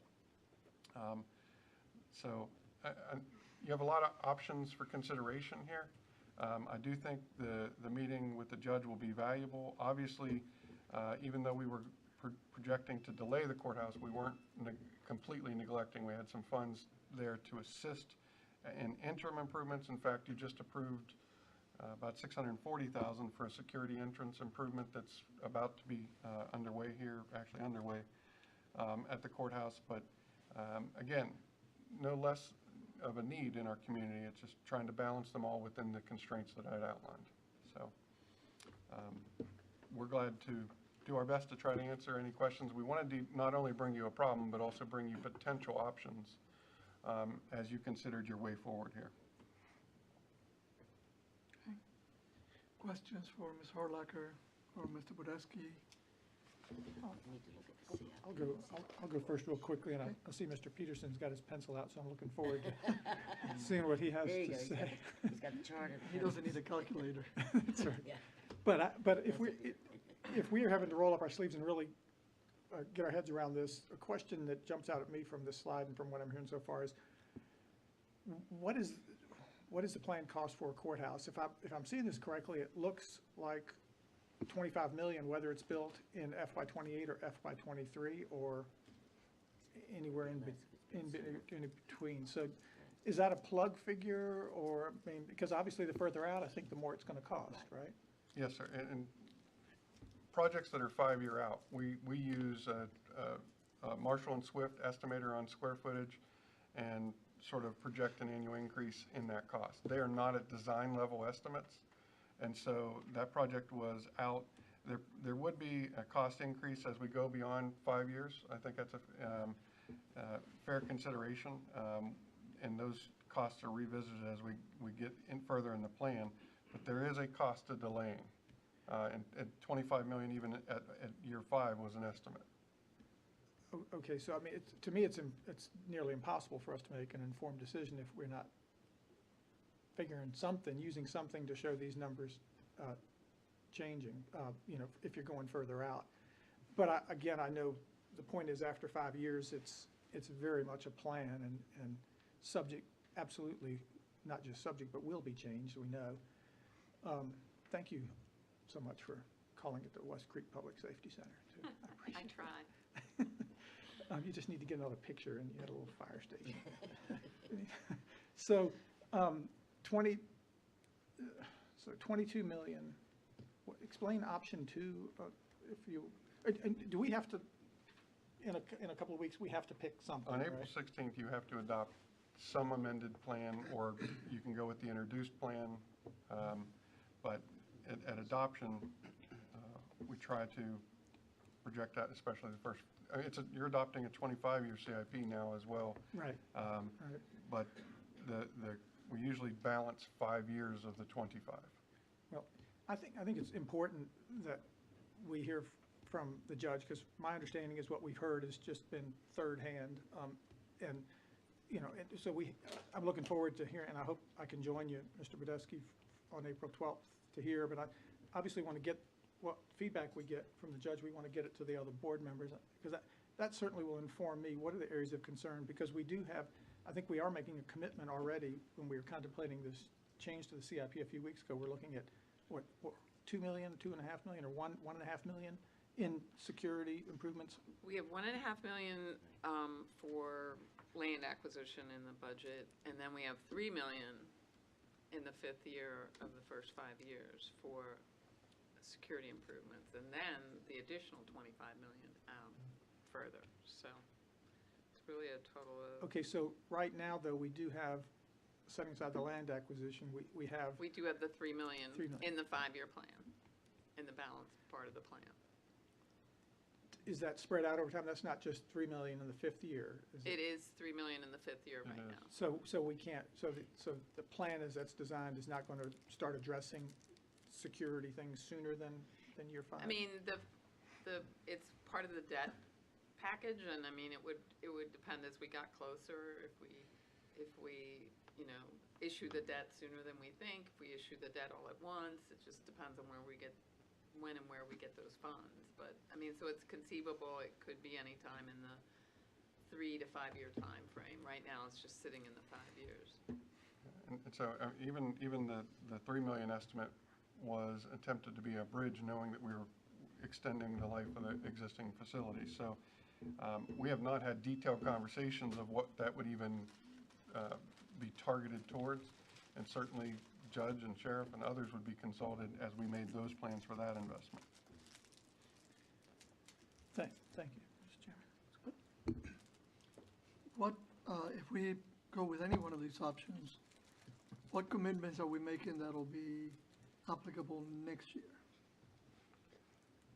That's a great question, because technically, none. So that's what it looks like to me. There's nothing Right.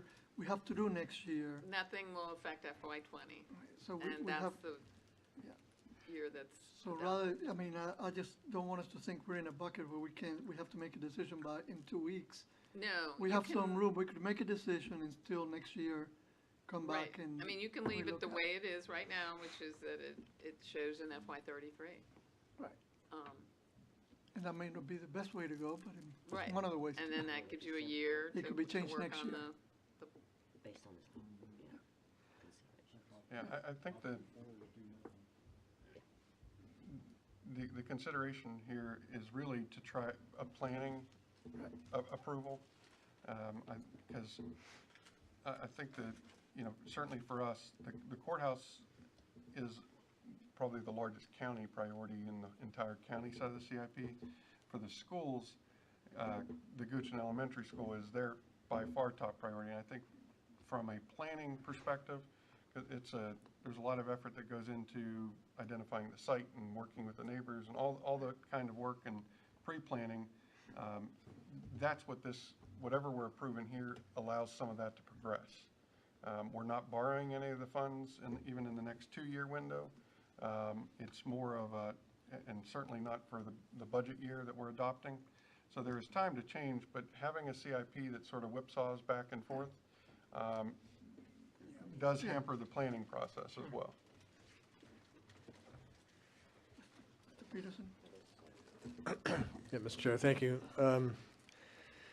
Let's see, a couple things here. I'm kind of mentally dividing this into the first year where we appropriate, the 5 years that we're trying to balance it, and the remaining 20 years where we're making sure that we're aware and raising awareness on the issues, the dollar amounts that might be out there. So we really don't need to pin those down too precisely, since if I think about Goochland 25 years ago, it's a lot different, and 25 years from now it'd be a lot different. But if we focus on the first year, the appropriations, I mean, we've been through the current or the 2020 proposed appropriations, and those are fairly straightforward, and I think it's about a $5 million, so it's not the large numbers.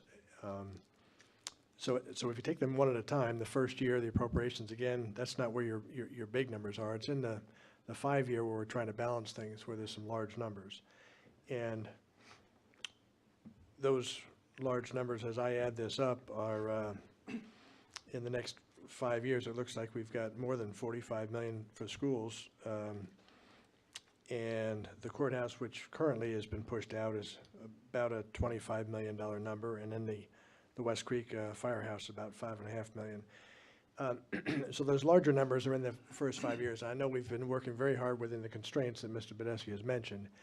And I'll just reiterate what I think some of those constraints are. We do have a policy on the overall level of debt, the debt service as percentage of our budget. And that was developed with the credit rating in mind. That and the unassigned fund balance as well.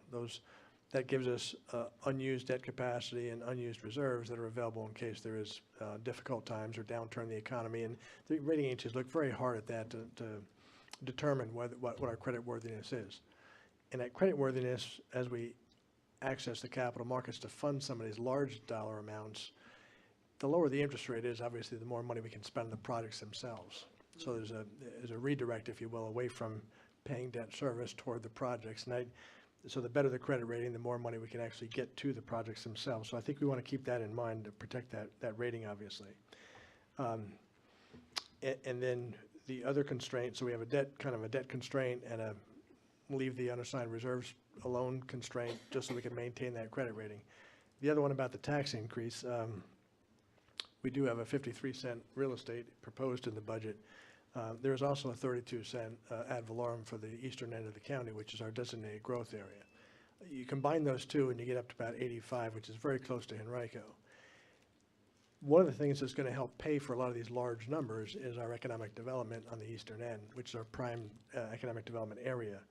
And if our tax rate approaches or exceeds our neighboring counties in Henrico, that could jeopardize that economic development that is going to provide those funds to accomplish a lot of these large dollar projects. So you've correctly pointed out the constraints here of not wanting to exceed our debt targets, not wanting to drain our reserves, and not wanting to raise our taxes, because that combination gives us the economic development to pay for these projects, keeps us competitive with the region, and also allows us to keep the high-quality credit rating, which will allow us to access debt at favorable terms. So right now, it's all working, and the gears are all meshed, and things are happening, and we really don't want to do anything to jeopardize the way things are working out right now, because it will jeopardize our ability to pay for some of these large projects. The priorities that we've talked about, so those are kind of sources of revenue to pay for these projects. The expenses, the safety and security of the courthouse is an absolute priority, and the judge in his courtroom needs to feel safe. So if there are things we need to do on the safety side, I would say when you discuss those things with the judge, find out what those are, because he does need to feel safe. That is a top priority, at least in my mind. Safety and security. As far as the new courthouse building, there may be some aesthetic aspects to that in addition to safety, but I think we need to focus at least on the safety aspects and get those done. But I would even be open to moving the entire project forward. I think the contemplation here is possibly from 33 to 28, to show that, a good faith movement on our part, that we do place this as a priority. But then also beyond that, we've got $3 million for safety, and if it needs to be a little higher than that 3, let's explore that and find out what the actual safety needs are.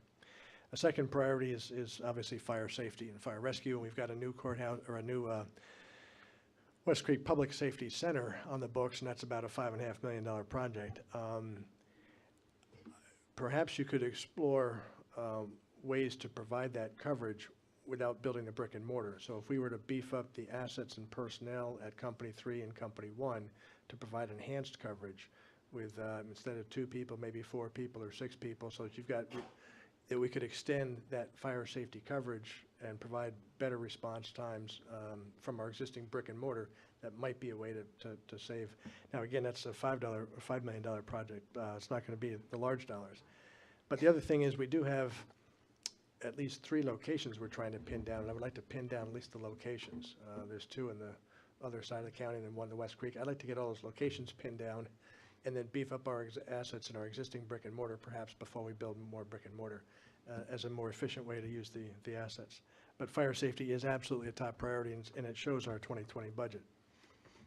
The other priority is education, and the Goochland Elementary School is on our 5-year balanced budget. It's a $30-some-odd million project, and that's really unchanged in all of these proposals. So that the other dollars, the large dollars, are the high school and middle school. There we've got $13 million in 22 and another 13 in 25 and 26 combined. That's $26 million for the middle and high school. That's almost another school's worth of dollars, and I know there's some needs there that need to be met, because education isn't one of our priorities. So the Goochland Elementary, the largest number, we'd leave that alone, obviously, because that's a top priority. And then the middle school, high school, one of these contemplations is possibly moving some of those dollars. That's going to depend on how urgent that need is, but there is a fair amount of dollars there as well. So again, for me, the priorities are safety and security of the courthouse, fire safety, rescue, assets increasing over time, and making sure that we fund the schools, the needs that are that have been identified in the school side. And those are the large numbers, and that's kind of my priorities on this. I don't know if that gives you the kind of direction or guidance that you need, Mr. Badesky and Barbara, to Mr. Peters, if I heard you correctly, that's option 3. It's a lot of elements of option 3, which would be to possibly defer the public safety center, but beef up assets to kind of provide that coverage. And then perhaps those assets could be transferred once the brick and mortar is constructed. And then the other, possibly moving the courthouse in, which was option 1, from FY 33 to 28. It's still almost 10 years out, but at least it's moving in the right direction. And I don't believe we're, at this point, trying to balance our 10-year CIP, really just trying to balance the 5-year CIP. So it's really just raising the awareness on that need. That's kind of where I'm coming out on this so far. What was the original date on the courthouse? 23? 23? I think it was 24, but I can't be 24? Uh, If we so- move it to 28, we're moving it out 4 more years, basically. And I don't want to complicate things because everyone's not using spreadsheets in the room, but that would actually defer, give or take $20 million of projects, actually even 5 years beyond what we had in our both our proposed and amended CIP by doing that. So How so? Because I think you're talking about bringing 20 million in to do the courthouse. in 28, so beyond the 5-year plan, and moving the public safety center and the middle high school back to some other year that move them out of the 5-year plan. I think he was saying just option 1 straight as it was. You know, just moving it to the, Okay, I'm that sorry. was Moving it to one 28, option, just and then moving it to another 28. option was something like 3, option 3, but a variation. He wasn't combining the two. Okay, I'm sorry, I misheard. Well, sure, yeah, I'd be happy to clarify. If I'm trying to balance these priorities on the expenditures, at least the large numbers, and still fit it within the constraints of our revenues, if the West Creek brick and mortar is currently in 23, if that was moved to 25, the brick and mortar for that allows you to balance the 5-year without that $5 million in it. And then if you brought the courthouse number forward 5 years from 33 to 28, we're not trying to balance that 10-year out number right now, and perhaps next year we can work, as that 28 gets closer, we can work more on how we're going to balance that number. But we are trying to balance the 5-year. So far, those two combined doesn't change year 1, and it moves $5 million out of the 5-year. And then, let's see. So we're continuing to increase the fire safety assets, but not increasing the brick and mortar. The security on the courthouse, I guess that would be the, right now it's about $3 million out in year 5. If we, after your discussions with the judge, we may learn more about whether that number can stay at the 3 or maybe needs to be adjusted from that. And let's see. And then the education side, we've got 13 million for the middle and high on 22 and 13 and 25, 26. The 25, 26 is already out of the 5-year plan, the 20 to 24 5-year plan. So then it's just the 13 million in the in FY 2022. And depending on what we need to do with the courthouse, we could revisit that number. But for right now, if that can stay in the 5-year plan, because we're not bringing any additional big dollar amounts into the 5-year plan. Does that make sense? So if we do those 2 or 3 things, we're not bringing a large dollar amount into the 5-year plan, but we'll know more about the year 5 courthouse number once you've had your meeting with the judge. So move the courthouse to 28 and move West Creek Public Safety Center out, possibly. And then possibly, if we need to free up some capacity for the courthouse in the first 5 years. So what that ultimately allows up to $8 million investment at the $8.5 million investment at the courthouse in the 5 years, and then future funds to finish a build of some nature. Right. Okay, now I think I follow. And that doesn't change land acquisition? No, just to be clear, the land acquisition number is there. If it doesn't take that much, the balance would be applied to the project as well. So that shouldn't change anything in the year 1, which is all we're really appropriating tonight. it shouldn't unbalance your 5-year balance. It communicates to the judge that we understand it's a high priority need. It also funds the Goochland Elementary School and potentially the high school, at least the first phase, in the balanced plan. In the 5-year, leaving the middle school. The first 13 in Part the of 5-year. Part of the middle school in the 5 years. Yeah, the other 13 would be in the second 5. So that's sort of option 4. So all we're truly talking about then, we have an amended plan that's changed the high school, middle school, and Goochland Elementary to the new numbers. The only thing you would change from the amend would be to push the West Creek Public Safety Center back a few years, and further build out of the courthouse beyond the 5 years. And so we're only changing the balance of that $5.5 million. And so that's a simple change to try to communicate the amendment, I would think.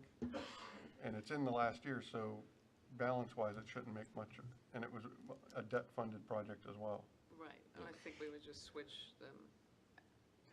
And two things on that sliding One other thing. sliding the West Creek is, if needed, and if we do slide it, I'd still keep a portion of that 5.5 for equipment.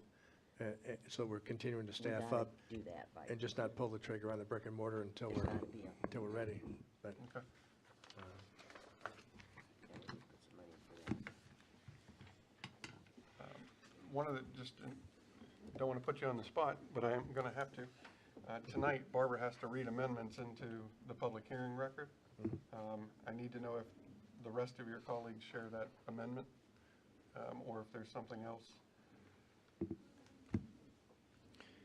And let me just, one last thing. I think leaving the 5-year the way it is and pulling a full build out of the courthouse of 25 in that first 5 year, I don't know that that's doable. That's going to push things, I think, beyond the breaking point.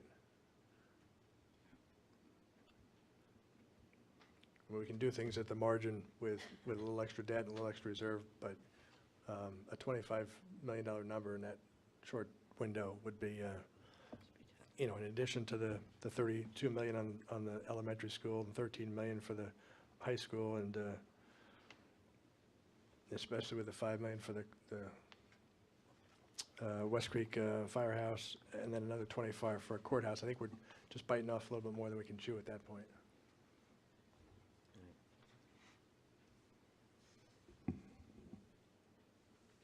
Just to clarify, Chief Ferguson couldn't be here, but aren't you glad you came? In conversation, just confirm, in my conversations with Chief Ferguson, he certainly thinks as he can upstaff 1 and 3, you're going to see substantial improvement in response times regardless of, even before a 3rd station would be added out there. Our staffing plan already, and so this is more the operational side, our staffing plan had already planned to upstaff the West Creek station that was in year 5. We will be able to deploy those staff to either 1 and 3 to augment that would do what you're suggesting. Just with traffic in that general area of the county, though, that West Creek Station will help with that 288 core Right. assets to emergency block quicker offices. We appreciate all that you do. All right, well, again, I would only look at that if push came to shove, and again, we're talking about 1 year as opposed to not doing it at all. But it's a critical year. From 5 to 6. It will be next year. Are you, Ms. Horlacher, you think you can present this option 4 at 7? I think so. I mean, I can present something, and hopefully it's, I got the right idea, but I can work something out. This is actually probably about as small of an amendment. Yeah, it's about as easy as you Yeah. can move the West Creek Public Safety Center 1 year. And No, wait a minute, it's 1 year? if, Is it 1 year or 5 years? well, hang on just a second. I mean, this is again, if we needed the capacity in the first 5 years. Right now, 5 years is balanced, and moving the courthouse from 33 to 28 doesn't change that. And the first year appropriation, we're not changing at all. So we've got the first year and the first 5 years unchanged completely. If we needed to increase the 3 million on the courthouse to some larger number, where are you gonna get the funds?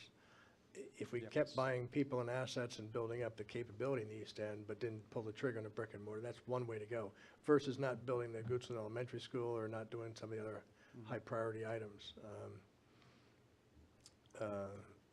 So perhaps, and I'll just, having said everything I've said about the revenue and expense priorities and sources and whatnot, maybe it's just as simple as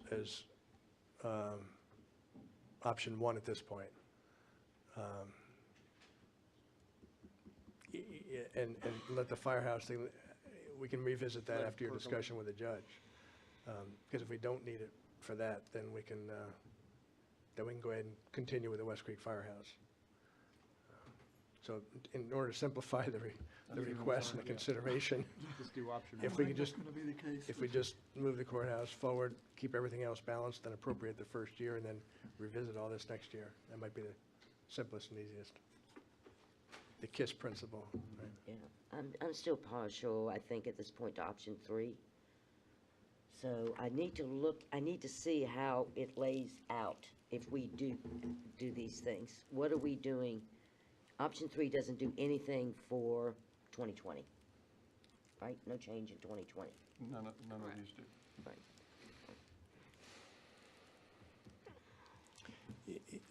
Yeah, option 3, again, if we had to pull the courthouse into the first 5 years, how do you balance it? I mean, that's, option 3 is gonna be one you can That's how you consider. balance it. But let's see what the need is in the first 5, I guess, for the courthouse. But even at that, that's, Barbara, on option number 3, if, let's just say, let's consider option 3 since we're discussing that. The additional 18 million of debt to bring the courthouse project into FY '24 in the first 5 years, what does that do to our debt service and those other, I mean, you mentioned option It's a 2. wash.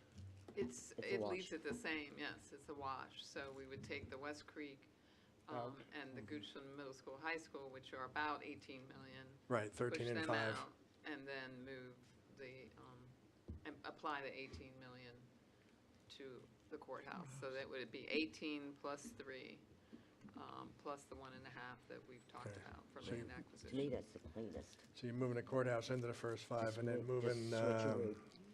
the middle school, high school, and the West Creek out past the 5. But I do agree we would need, I know we're talking about personnel to beef up 1 and 3, to help with the West Creek area if we're pushing the station out. But then is there equipment considerations we should look at as well? CIP, do we need more equipment? So that's a consideration, I think. So maybe wouldn't be a total wash. If there's some equipment needs to assist with that, possibly. I don't know what I'm talking about. But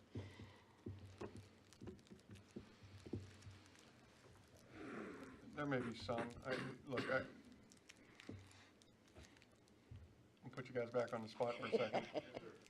If you had 2 crews of 2 running out of either fire station, what additional, you need an additional ambulance to put into service?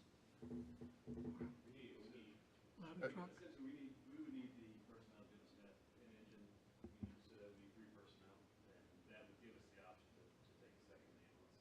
But as far as equipment goes, the biggest need is going to be the East End ladder truck. Okay, and that's separate in the plan already, so that, yeah, we've got that. But where is it in the plan? it's already in the, 5 years. it's already in the CIP, it's not included in the building. Okay. It's in 5 years? Yeah. Yeah, let me ask it a different way. For the West Creek facility, in the 5-year plan, what did we have for personnel and equipment for the West Creek facility in the We have 5-year plan? and I'm sorry, I don't have the staffing plan with me, but we have an incremental increase in staffing, not only just for the West Creek station, but for all stations. Sure. To keep incrementally adding them. And by the time West Creek was gonna be, so if it was in year 5 of the plan, it probably wasn't gonna be open till year 6, 7. We had that staffed at current 2 persons per shift, 24/7 staffing levels in our plan. So Okay. even if you're not building the building, if we keep to our plan, and we can keep to, if we're able to keep to our plan, you'll still have the manpower to deploy. Okay, so, rather than, let me just suggest a different way. Whatever was going to be in the West Creek Station in terms of people and equipment, that we can continue to keep those people and that equipment in this plan, and then just redirect those assets temporarily to 1 and 3, and then once we pull the trigger on the brick and mortar, redeploy those to the West Creek. Is that, so this, by taking the brick and mortar out, you're not taking the people or the equipment out. You're just redirecting them. Yeah, the service, which. The service, Maybe not, yeah. right. Understand there's much better coverage if we add the West Creek facility, and that's still in the plan, and we can staff up the people and equipment and then just relocate them when the time's right for the brick and mortar. Is that? So then, I was just going to tie things together here on this, so we don't have to put those folks on the spot again. So, I mean, to option 3 versus option 1, to me, it's, the decision's going to come out of that meeting with the judge. I mean, if push comes to shove and it's in the 5-year plan, then we got to go to option 3. If we can see our way clear to providing all of the safety and security needs and addressing the pressing needs, to buy us the time till 28, then maybe we, option number 1. I agree with that. Is that? So, Ms. Lasclette, are you taking your option 4 off of the table? Because when I was listening to option 4 and your option, I think it doesn't matter which way we go with, because we're going to have the same discussion exactly this time next year. Yep. Whether do we pull the schools in or kick the schools out and bring, how do we move these things in? And to me, it's impossible. I think I said this earlier. It's impossible to really make the best. It's always going to be a tough decision, but I don't think we can really make an intelligent decision until we get some information from the judge. And you made reference earlier in your comments, Mr. Badesky, about the judge, ordering a courthouse and these sorts of things. I think there's a whole lot to think about in that consideration, but I think we go into this with the idea, as Mr. Peterson said, we're committed to finding a path to making the place safe for the judges, the employees, and the visitors of the courthouse. So I think that's a commitment that we've got in this budget. So I don't think it makes a difference to me whether I don't want to see it stay in fiscal year 33, but whether it's in, 28 or 25 or whatever, that doesn't matter. And the whole thing of which we push out, either of your choices, I think we're going to be facing the same discussion. But in a year from now, maybe some things will have happened that will have informed us, where to reprioritize at that time, right? I think that's right. I mean, Mr. Chair, I mean, ideally, we can meet the security and safety needs of the judge in the 5-year plan and keep the 5-year plan the way it is. And by meeting the safety and security, I'm hoping that it's in the, 1, 2, 3, 4 million range, and we can try and keep this plan just as is and meet those safety and security needs, and then pull it in from 33 to 28 anyway, and just, we'll get it done. But that's ideally. But if we're not able to do that, and we got to pull it forward, the entire project forward, then I think we got to go to option 3. We just can't. But ideally, we keep the West Creek Firehouse in, and ideally, we keep all the equipment in, the people in, and provide for the safety at the courthouse. But if we're not able to do that, we have to do the whole project, then something's got to give, I guess. Yep. So to try to clarify, are we at this point, no changes to the amended CIP that brought the schools up at this point. However, I sensed an openness to at least move the project from 33 to 28. Absolutely. Absolutely. Yeah, I mean, 33 is not realistic. Yeah. Okay. So that's the only change to the amended that we'll make for this evening at this point. At this, yes, at this point. We have more information. Okay. All right, thank you. Do you have, I guess, you have Oh, information? you had one last, I cut you off before you hit your last slide. No, that was it. I didn't even have a question. She does Oh, not no, I want to didn't. present another slide at this point. Leaving sorry too she soon. asked. She's done. You got me all rattled. Okay. A very small change to the appropriation resolution. Every year, we pass the resolution which allows certain actions during the year. Section 4 right now says that the county administrator may increase appropriations if we get some unexpected revenue less than $7,500. And the change would be just to add the school superintendent to that as well and give him that same authority. Now, are there any questions? Thank you. Any questions? No. On that item? No. Since we've been at this for a good while now, let's take a quick 10-minute break. So we'll be back here at 10 after 5. Good job, Mr. Peterson. All right, we got everybody back. Mr. Kilduff. Yes, sir. You're next.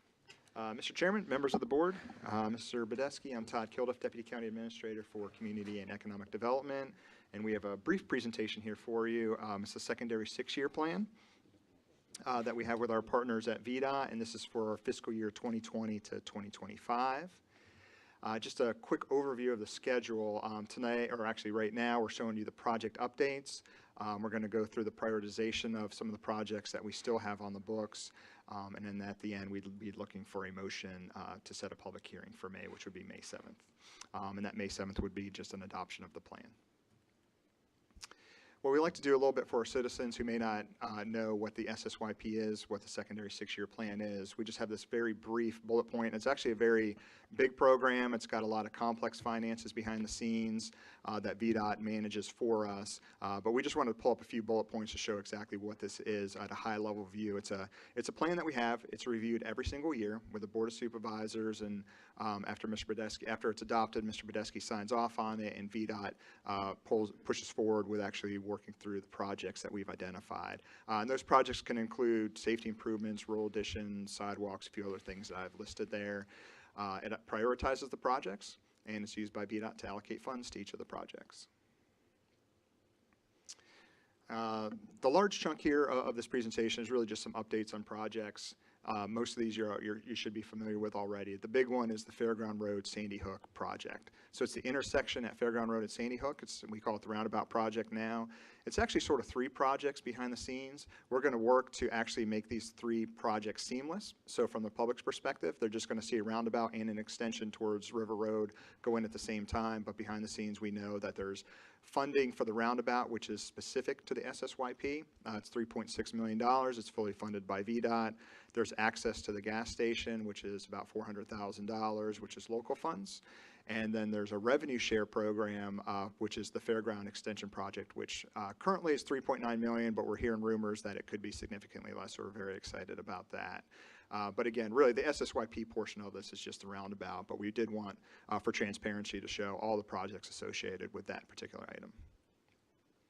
For those that haven't seen any images, this is one of the latest images we have showing the roundabout, the access to the gas station, and the Fairground Road Extension Project. These are, the roundabout is well underway with a public hearing coming up, and Fairground Road Extension and the access behind the gas station. Those are currently in the engineering side. We've met with some of well, I shouldn't say landowner. We've met with the landowner for the gas station, and so far we've gotten a green light from him, so we're very excited about that. All these steps that we're taking are all going to help us all move forward seamlessly. Another project, Patterson Avenue River Road intersection on the southeast end of the county. It's about a $500,000 project. The engineering is well underway with right-of-way. I think we're in the right-of-way phase right now, and then construction would be in the year 2020. And this is to make improvements on the south side of Patterson Avenue and the River Road section across the street from the Richmond Country Club, so we're excited about that project. And some other good news is the Maidens Road Bridge project. It's a deck rehabilitation. It's not the bridge that connects us to Powhatan. It's the next one up Maidens. It's that bridge that's actually in our county. It's about $130,000 project. Again, SSYP funds. Engineering's underway, and they're doing right-of-way as we speak. Some more good news. Actually, we're very excited about this one. The board prioritized 5 of our projects as the top 5 to do this past year. These are those projects. They have all been completed. That's Soldiers Lodge Road, Pink Dogwood, Lee Road, Martin Road. The EXT stands for extension because the solar farm that's out there actually paved the majority of that road, but not all of it. There's a little chunk still left. VDOT handled that with our SSYP money, so we were very thankful for that. These are completed? They're all completed. Okay. Yes, sir. and 3 Chopper Road.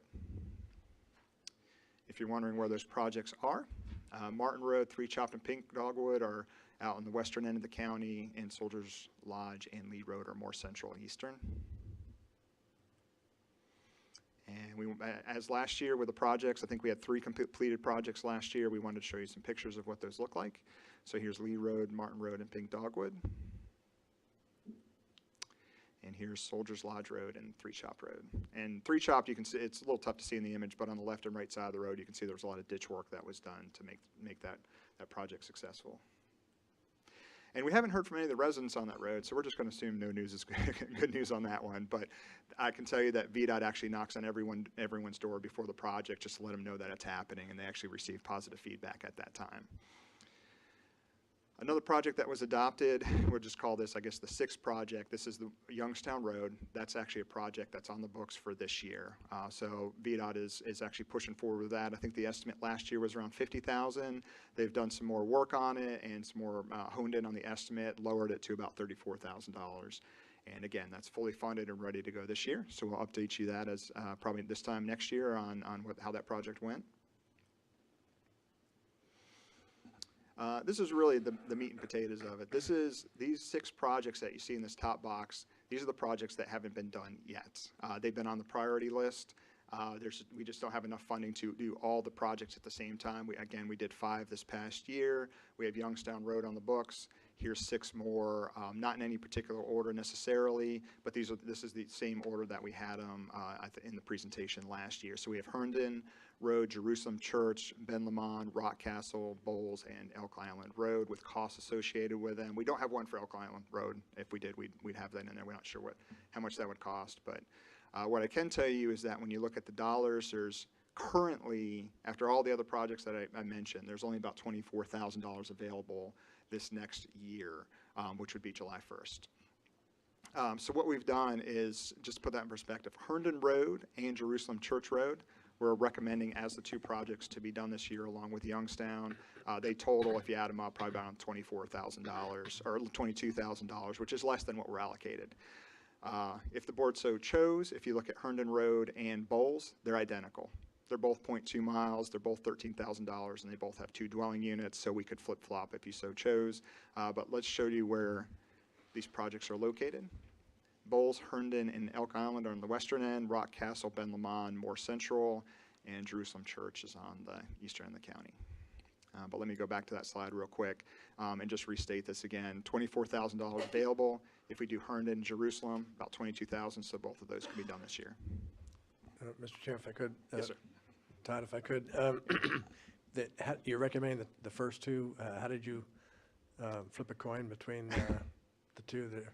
Not necessarily a magic sauce there. It's really sort of how much money is available and what can we do with the money available. Right. If you notice Ben Lamont's $91,000, if we were to push that up to the top, we'd have to wait several years to accumulate the money to do that project. That was my other question. Can we continue to accumulate? I thought they changed the program and we're not allowed to accumulate. We can accumulate, right? Yeah, it's all community. Yeah, I think there were some changes a few years ago or maybe even last year where you couldn't, or I think it was actually unspent money was rolled into the smart scale funding, not actually lost. I think it still accumulates. But actually, Danny Baden with VDOT is here. He's actually manages this program for us behind the scenes, so he knows. So yeah, you can accumulate. Technically, we could accumulate to get the 91 if we decided to do that. I was under the impression that maybe that was something they were going to change and it was kind of used. Just one last time, accumulation. Danny, come on up if you haven't. By all means. Hello, once more. What we were dealing with the previous time was the reconciliation funds. It was money that had been accumulating, and they decided that the counties weren't using this money, so it should be appropriated to the larger smart scale project. That money's already done with, already allocated to our various projects. What we're dealing with is Goochland money and Goochland money only. So that money is allocated to whatever projects you choose and whatever you decide on. So that was a one-time sweep of all the correct unused monies, but going forward, we can start over and continue to accumulate. Correct. Okay, correct. fair enough. Thank you. Appreciate that. Thank you. One question, and I think that was an excellent question, because I know these other, there's 2 projects in my district, and they're both the most expensive. But Ben Lamont, I get a call from a citizen on that road. I think, in fact, I think he calls Mr. Minnick first, because he's at the end of the cul-de-sac, and the school buses tear up the road, and I think the school buses actually have a hard time getting in and out of there. Do we have maintenance costs for these projects? Is that something we could look at? They're already in the state system, Danny, right? So, I mean, there would be maintenance associated with these roads anyway, so, but I can't speak to. Right, I know the maintenance bus money turnaround, is but- VDOT money, but it seems like we would look at it and say, well, which one's costing us the most to maintain every year? I know Lee Road was one of those projects that required a lot of maintenance every year. And I know Ben Lamont, at least once a year, I get a call from those folks saying, can't even drive on our road, and the school bus is not able to turn around. So anyway. Just a thought, if we could get some cost and maybe for future prioritization, it might help, even though we Right. might not We'll- ever have $91,000. Not a problem. We can definitely look into that. Well, and also, Mr. Chairman, the number of dwellings on those roads is certainly an important consideration, but as well, we have looked in the past as school buses and other vehicles, can they turn around and that kind of thing. So I know you're kind of, this is simplistic, but all those factors need to play in as well. Sure, definitely. We can, again, with the public hearing next month, we can go ahead, hopefully in the next few weeks, try and gather some of that information. If not, we definitely have the next, we look at this every year. So whatever we can't gather in the next month, we'll try to make sure we have for the next cycle. Not a problem. That's good information.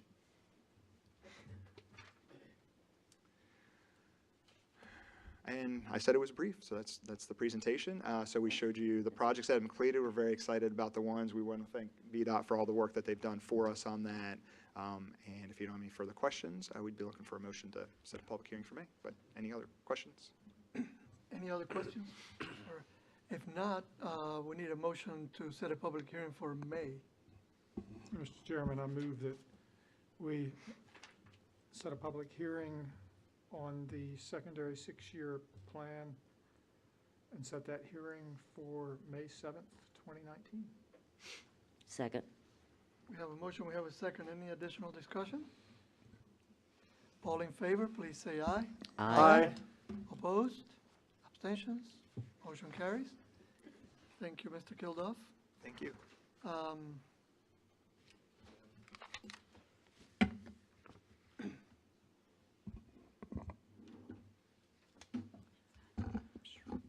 Now, Ms. Hunter will take us through a zoning ordinance update. Yes.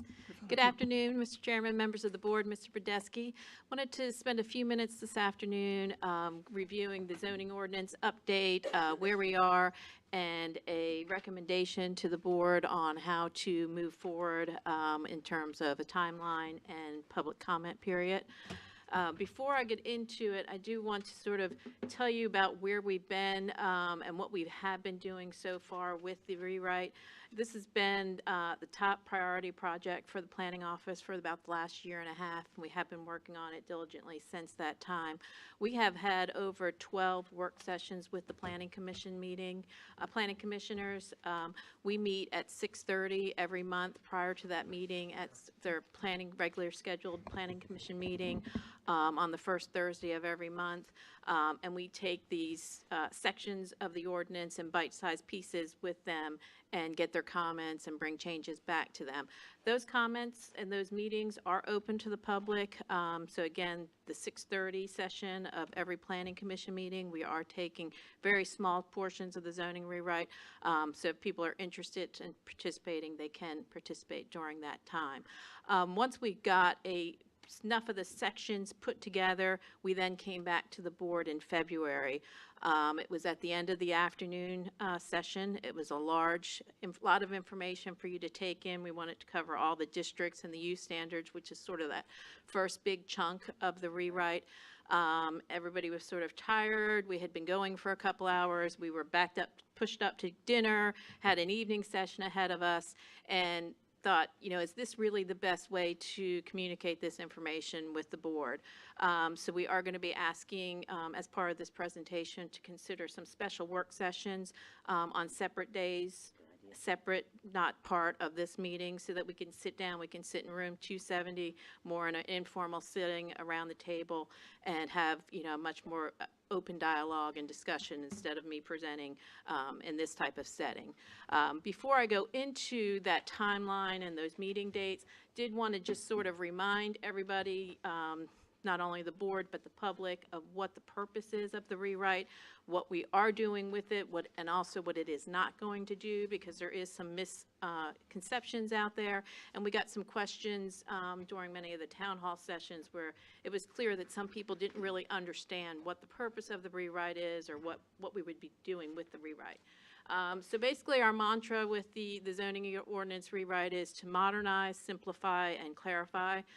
We've heard from a number of developers, citizens, people working in the planning office themselves, that the ordinance is difficult to follow. It's difficult to find things. Many things are left to interpretation. Those are all the sort of things we want to clear up with this rewrite. We're not throwing out the whole ordinance. We're really just taking it's got good bones. We're just taking it and massaging it and improving it. Why are we doing this? The ordinance was first adopted in 1969, so it's about 50 years old. It's probably time for its little facelift of it. We've had many, many amendments to the code throughout the year. So what we're seeing is things might, reference a section that no longer exists, that sort of things that we want to correct. And by looking at it holistically, we can do a better job of doing that. We've also seen that the number of ordinance amendments are increasing, so we have several ordinances coming to you on a regular monthly basis, and that shows that the ordinance is out of date and may need some new uses and new development standards and things based on modernizing it and different new development that's coming to the county. But the key of this ordinance is to really align the existing zoning ordinance with the comprehensive plan. So the comprehensive plan is the overall guiding document, and then the ordinance is what implements that plan. So we really want to take a look at our comprehensive plan, see what's missing or what our ordinance is not implementing, and those are the changes we want to make to the rewrite. So again, the goals is to correct those inconsistencies, make it a more usable document. We're using a lot of charts, diagrams, and graphics. We spent a lot of time, probably 3 or 4 months, just coming up with the format because we thought that was so important, because we have gotten so many concerns about it being very difficult to read, of how we can portray this information that anybody, whether you understand the jargon or anything, anybody can pick it up and read it. Whether you're a developer or you're picking it up and have never read a zoning ordinance before in your life, you should be able to read it. So that's really what the goal is. And again, we want to codify existing procedures, things like our pre-application process and things like that, and tie it to our comprehensive plan. So I want to give some examples. One of the first things we did when we started the rewrite is staff went through the entire comprehensive plan, and we picked out where we had specific implementation strategies and where our code was not meeting those standards. So I picked out 3 just to sort of give you an example of what types of things we would be changing in the rewrite to implement the 2035 comprehensive plan. So one of the rural strategies in the comp plan talks about supporting agribusinesses, allowing appropriately scaled low impact uses on working farms. So one of the things as part of the rewrite when we were working on the A1 and A2 districts is we did a complete analysis of all of benchmarking lots of rural localities to see what uses other localities allow that we don't allow, and looked at which ones were appropriate to add to our code. So as we're going through those districts, we may be recommending some new uses from you, and those would be based on the strategy of the comprehensive plan. Another implementation strategy that came out of the comprehensive plan was to review our home occupation ordinance to allow uses in barns and outbuildings. Right now, with the current home occupation definition, you can only do a business in your primary dwelling. If you had a barn or an outbuilding, you couldn't do that. So that's one of the changes that we are looking at, making changes in the rewrite to, again, implement the comprehensive plan. We also looked at the rural crossroads section. This came up at, I believe it was this 23 Town Hall. So these implementation strategies, these 3 strategies are written in our comprehensive plan, and it talks about review zoning standards to determine if typical suburban style development standards are appropriate within rural crossroads, encourage the reuse of existing buildings within rural crossroads, and support local business development and expansion. Those were all implementation strategies. However, there was nothing in our existing zoning ordinance that could really help implement these strategies. So that's going to be one part of the rewrite, is we're going to be looking at how can we look at this and how can we create new ordinances that will help us implement those strategies. The last one I want to show to you is talking about landscaping. Again, this is all strategies that were in the comprehensive plan to talk about review and update the landscaping requirements, relook at streetscape buffers in the Centerville area, encourage a larger variety of plant mix, and simplify and clarify the landscaping requirements. Again, that's something that we'll be bringing to you through the rewrite process. So that's really what we want to do with the process. We want to modernize, simplify the existing ordinance that we have, and then the implementate strategies of the 2035 comp plan, make revisions to the ordinance that would make us more in compliance with our comprehensive plan. So there was some misconception of what the ordinance is going to do. We did have a meeting with the development community. That was part of the public process. And full transparency, we provided all the comments that we got from the development community. One of their comments was that they wanted townhouses. So, you know, there's a misconception now that we're creating townhouse districts. That has not been part of our comprehensive plan. There's nothing in our comprehensive plan that talks about additional apartments or townhouses. We are not, as part of the rewrite, going to be bringing forward a townhouse district. Another misconception is that we would be increasing residential densities with the rewrite. That was not identified as a implementation strategy in the 2035 comprehensive plan. So there is no process or no plan to be doing that as part of the rewrite. And the last thing that we don't want to do with this rewrite is create a lot of non-conforming properties. So we would not be making standards more stringent that would create these non-conforming properties. It's actually trying to relieve development standards to make it easier for people. So that's sort of what we want to do and what we don't want to do, and now how do we get there? And this is where I'm going to ask for some of your time to help make that process happen. We had originally planned, we had always planned for an adoption in the fall with implementation of the new ordinance January 1, 2020. We still want to stay on that same time frame, but in our original time frame, we had all of the public comment period, other than our monthly work sessions with the Planning Commission, sort of backed into a 2-month time period at the end.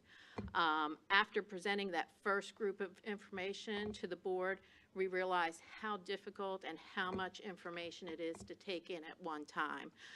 So we are asking to break it into 3 different parts and have a public comment period with the public on each section. 2 weeks later, we would then present the information to the Board of Supervisors.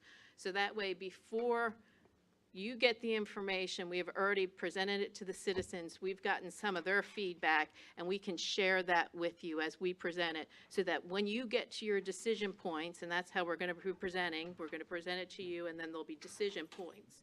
You will have some comment on what the citizens had said. So we thought that was a good way to go about doing it. So it's broken into 3 different parts. We are going to, staff would be having a citizen meeting. We would be asking the board if they would be willing to have 3 work sessions. These would be 3 o'clock work sessions, as I said, in room 270. There is a handout with the dates there. However, we will be emailing you those dates tomorrow to verify if those dates work for your schedules or not. But we would want to break it up into 3 groups. So the first group would be to review all the zoning districts and use standards. So that would be the agricultural districts, residential, commercial, and industrial, and then our use standards, which are the uses that have additional development standards. Our thought is we would have a citizen meeting. The citizen meetings would also be in 270 as a sort of roundtable discussion, but they would start at 6 p.m. So that would be May 9th at 6 p.m. We would get their feedback, incorporate their feedback into the presentation, and present it to the board on May 21st at 3 o'clock. Again, these dates are all tentative to make sure your calendars are clear. The second grouping would be dealing with the development standards. The things that we would cover in this meeting would be things like parking, the plan of development, the rural plan of development. Rural plan of development is where we would try to work into how to address those rural crossroad issues, lighting, signs, and landscaping. So again, that's another big chunk, but it's all tied around the same group of information. That would be the next month. That would be the June focus. The citizen meeting would tentatively be June 13th at 6, and follow up 2 weeks later with the board on June 25th at 3 o'clock. And then finally, the final section would be the overlay districts and administrative items. That would include the overlay, all the overlay districts that we have in the county. There'd be a measurement section that we are doing a graphic illustration that we want to share with you, definitions, codifications of procedures such as the pre-application process, and then a lot of that administrative nonconformities, things that's part of the code. So that would be the final section. This one, because of the 4th of July holiday, we would only have 1 week between the meetings. So the citizen meeting would be proposed for July 16th at 6 o'clock, and the board work session would be July 23rd at 3 p.m. That would put us with going through all the sections, May, June, and July, the big chunk of everything. On August 6th, again, this is all tentative, make sure that everything goes smoothly at those meetings. We would ask the board to refer the entire rewrite to the Planning Commission. August would be the public comment period. Remember, in the last timeline, we originally had 2 months for that time, for that public comment period, but because we're breaking it down, we feel like 1 month would be enough. During that month of August, we would put it out to the different groups that we'd be happy to come and explain the process, go over the changes with them. We were proposing 1 countywide community meeting, and then reaching out to the different groups, the Chamber of Commerce, the Deep Run Hunt community, other interested groups, the development community, that sort of thing, and have these sort of rolling meetings to go through the rewrite. That would put us at a public hearing tentatively September 5th for the Planning Commission. Again, if everything went well and the Planning Commission chose to adopt it, it would come before the board in October. And then again, the ordinance would not go into effect until January 1st, 2020. So I know it's a lot to ask for 3 additional meetings. However, I do think it would be effective to get the public comment in smaller doses and to get your focus on it in smaller doses in a work session type of feel. I think it would be a pretty good process of getting this wrapped up. So I'd be happy to answer any questions or get any of your feedback on the process that we're thinking about. Questions? Ms. Lascaux? Okay, so Mr. Chairman, thank you. So Ms. Hunter, I think this is a good way to do it. Splits it out a little bit. It's a lot to think about if you don't think about it like you do all the time. Right. Eat and breathe this stuff. What do you envision the citizen meeting kind of format? Is that going to be an open forum, a work session? What are you thinking there? Right, so I think we would have it in 270. I think it would start with a presentation, a very free-form presentation by me going like on the uses. We would start with the agricultural districts. I would list all the changes that were being made, stop for some comments, move into the residential piece. These are the changes. You know, at some points there's going to be like, these are going to be decision points for the board. The board will need to decide. They may choose to give us comments on what those, you know, what they felt about decision points. Right. But really, you know, it is so much really to break it up as much as possible into little morsels that people can understand. And then we would be able to provide that feedback to the board when you get to hear that information. Okay, and so you'll be capturing all that, and you do a good job of that, so, Mr. Chairman, just another question. So, if we stay according to plan, ordinance to go into effect January 1, is there any magic with that date? Okay, that's just a good date, so if we end up getting a little Yeah. behind or It's- ahead or right. whatever, it doesn't matter. Okay, It's an easy date to remember, so. yeah, it's easier, but that does give us a little flexibility if we're talking about it in Right, if theory. things needed to shift 30 days or Right. something, we could. Yeah. Okay, thank you very much. Questions, comments? No? Mr. Peters? Look, this is an awful lot of work, and we're approaching the 50th anniversary, so it's probably time to take a look at it. It's an awful lot of work, so thank you very much for all you do on this. It's not done yet, but I know we're mid-stride, but it is a lot of work, but the county will benefit for years from this work, so Absolutely. thank you.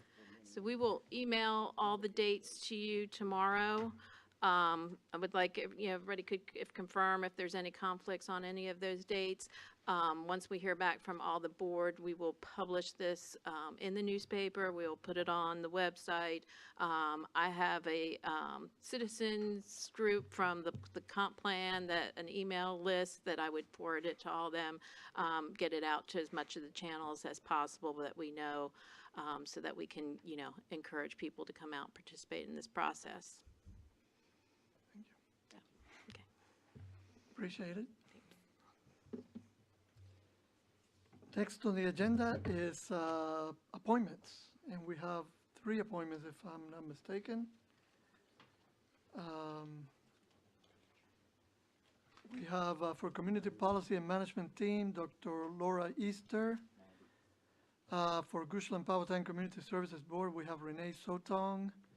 And for the Planning Commission, we have Mr. Kurt Pittock. Any discussion, or do you guys want to pull any, discuss them, or approve them all at once as a group? So do we have a motion to approve the appointments, or to make the appointments? Well, Mr. Chairman, I move that we appoint all 3. We have a motion, do we have a second? Second.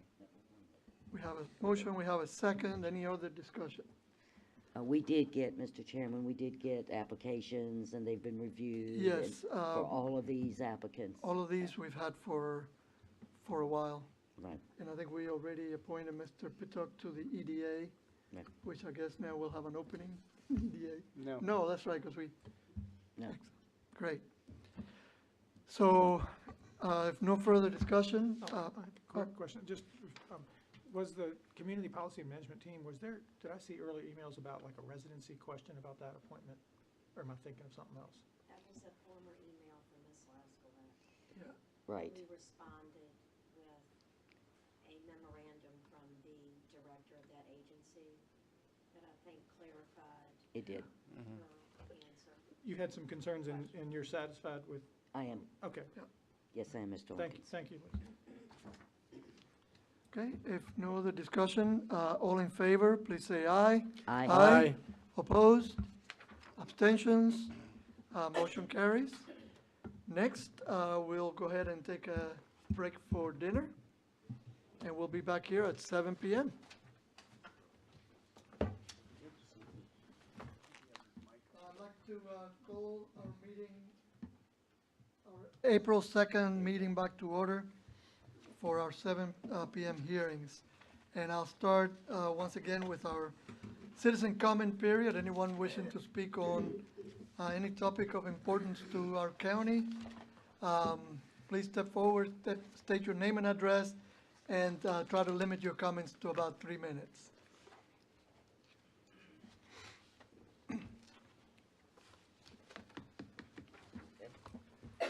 Seeing no one, I'll close the citizen comment period. Mr. Budeski, Ms. Horlacher, you're starting off.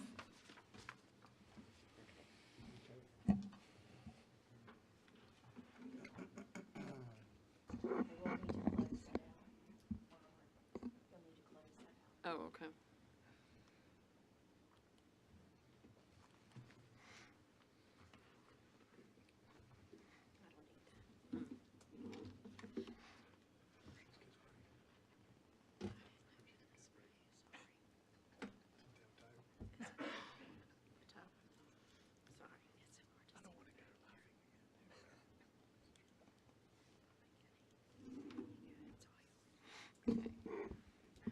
Good evening, Mr. Chairman, members of the board. Tonight, we have 3 public hearings on budget-related items.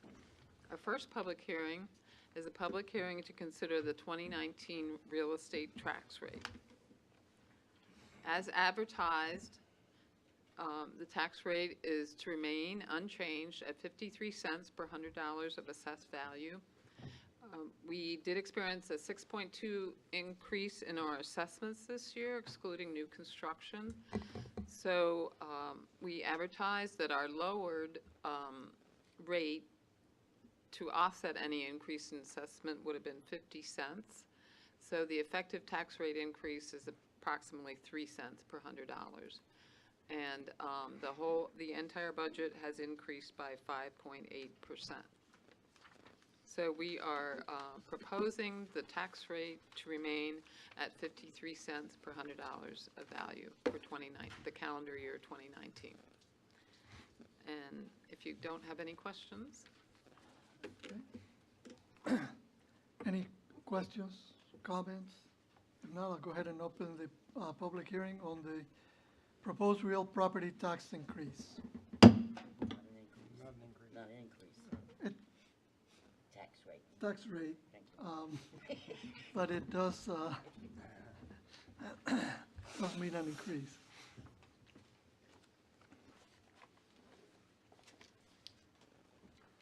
Seeing no one? Seeing no one, I'll close the public hearing. By the way, these items tonight, we're holding the public hearing tonight, but there's no voting. The voting will take place on April 16th. Mr. Lacker? All right, our second public hearing tonight is on the FY20 proposed total county budget and the 25-year capital improvement program. Just very briefly, these are all the categories within our general fund and the FY20 proposed amounts. The total budget also includes the school budget, the capital improvement budget, and the utility budgets. And these are the revenues proposed to offset our $87 million total budget. The proposed capital improvement program for FY20 is $5.1 million. It includes programs such as a fuel management system, a new tanker for the fire department, and some sheriff scenario training. And these are the funds that are proposed to support that. Operating funds, proffers, grants and donations, and reserves to fund the $5.1 million CIP. And as you can see, it's the large parts of it are fire rescue and education, but IT and facilities management also make up a good part of the capital improvement program. Now we will discuss the amendments that will be incorporated into the adopted budget that will be voted on in 2 weeks. The $25,000 increase in the building inspection department to fund a vehicle. A $9,000 increase in the planning department to fund increased salaries for the planning commission, and that would bring the planning commission members' salary to $300 per month and $350 for the chairman. And a $9,000 increase in the Board of Supervisors budget, and this would increase the salaries of the board, but that would be effective January 1st, and also that would be presented to you in 2 weeks as a separate vote after the budget is voted upon. and a small decrease in the special revenue and grant funds of the schools. Has no effect on local funding. Then there were some CIP amendments. Some of the changes were due to some actions taken last month. So results in the judicial circuit court building. Next year's budget will be $50,000 because it got an additional $450,000 this year to purchase some land. And the offset was the Public Safety Center in West Creek. Also, after the workshop with the school board, it was concluded that we would increase the Goochland Elementary project and move the Goochland Middle School, High School projects to FY22. Also added $3 million in FY24 for courthouse security. And the construction of the new courthouse was moved out to FY28. And as I said earlier today, the first year of the CIP is adopted and appropriated. The remaining 24 years are approved. And are there any questions on the CIP and the total county budget? Questions? Mr. Chairman, on, I think it's your slide 16, it's the amendment for the planning department. It's a Yes. 9,000 increase. Is that only the planning commission Yes. stipend? Yes. Because it's currently 200 and 150, so it would increase to 300 and 350. Okay, it's currently 200, all right, 150 and 200. And 150 for members, 200 for board. And it's going to increase to 300 per member and 350 for the chairperson. And it comes out to a little more than 9,000. But we figured I think the extra 600 can be absorbed in the budget. Thank you. So let me try to get this clear. So the 9,000 for the planning commission would start January 1st No, that would actually start July 1st for the planning commission for planning commission. of next year. This coming This July. year, This coming July, so that's, July 1st of 2019. so for the board, it would be July of next January year. 1st of 2020, until a new board comes Right, in. right. So 6 months So worth that's, Yeah, so this is 12 months of the planning commission versus the other one's 6 months versus of the 6 board. months on the board. And that's why the correct. 9,000 is the same versus a 100 difference and a 1,000 difference. Correct. Okay. Okay. other questions? No, thank you. Thank you, Ms. Horlacher. Thank you. Okay. At this point, I'll open the public hearing on the budget.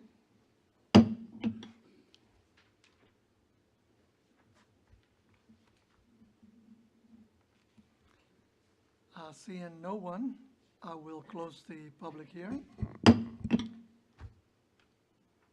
Next item. Ms. Horlacher, you're busy tonight. Okay, and then our next public hearing is on the ordinance changes that are involved in creating the tax and fee schedule. It contains numerous changes. I'll just stick to the number changes, the proposed tax and fee changes. So our proposed tax rates for tax year 2019, or same as calendar year 2019, would be 53 cents on the real estate, 53 cents on mobile homes, $3.95 on personal property, and that is a decrease from $4, $2 per 100 value for personal property for disabled veterans. That is a new rate for disabled veterans, and $900 in relief for real estate for elderly and disabled veterans, and that is an increase from $800. Some other changes incorporated in those ordinance changes are business license changes, no fees for gross receipts less than $10,000, up from $4,000, and a $25 fee for gross receipts from $10,000 to $50,000. tax rate, a new tax rate for data centers of 40 cents per $100 of value, an elimination of the current vehicle license fee, a decrease in the conditional use permit fee for towers, simplification and decrease in peddlers' fees to encourage entrepreneurship, and a new pet adoption fee to incorporate spaying and neutering so that all animals that leave the animal shelter will be spayed or neutered. There are some other rate changes that I want to touch on, and those are the utility rate changes, 5% on water and 6% on wastewater on the rates, which leads to an average of $5.51 of increase on a bi-monthly basis. There's also proposed a 10% increase in water connection fees from $4,000 to $4,400, and 5% in sewer connection fees from $6,000 to $6,300. And are there any questions on the ordinance changes or the actual fees or taxes? Mr. Peterson? Yeah, Mr. Chair, real quick. On the water and sewer usage fees, will that bring them to a level to where the utility is self-sustaining? The utility is currently self-sustaining. What was proposed in the rate study, and if you want to help me out, you can, but what was proposed is that we needed those rates because we needed to not only be self-sufficient and breaking even, but it is the operating side of utilities' responsibility to manage R&R projects, any repairs, any maintenance, any replacement. And in order to have the funds available for that, that was what that was proposed to help cover some funds to do maintenance, repair type projects. Okay, so this will get us to that level in that study to where? It gets us to the level for a year. I'm not sure beyond that. It's a 5-year plan. Yeah, and if you, Try not to speak from the audience. Todd Kilduff, Deputy County Administrator for Community and Economic Development. Yeah, we looked at when we did the rate study last year, what was proposed by the consultant that we hired to do it was the 5% and 6% on the water and sewer for the next 5 years.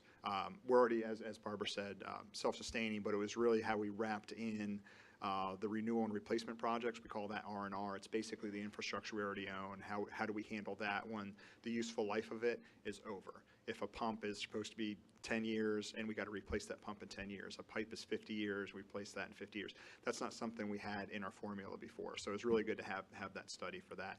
And we took the connection fees out of it and applied those to capital improvement projects. So there were major changes for us, but that's really what that is. Okay, and then that'll also cover, we purchase all of our water. We don't prepare our own. This would cover any increase that's passed along to us. That's correct. Yes, sir. Yeah, we calculated that into all the formulas that we have from the consultant in our rate study. All the increases that we expect from Henrico and from Richmond as well. Okay, good. Yes, Thank sir. you. Mr. Chairman, Todd, let's just be real clear. When the rate study came back, it was recommended to be substantially higher than 5 or 6. That's right. And this was what we ultimately brought it down to be able to maintain some semblance of a program. She was recommending 10 plus across the board for a number of years.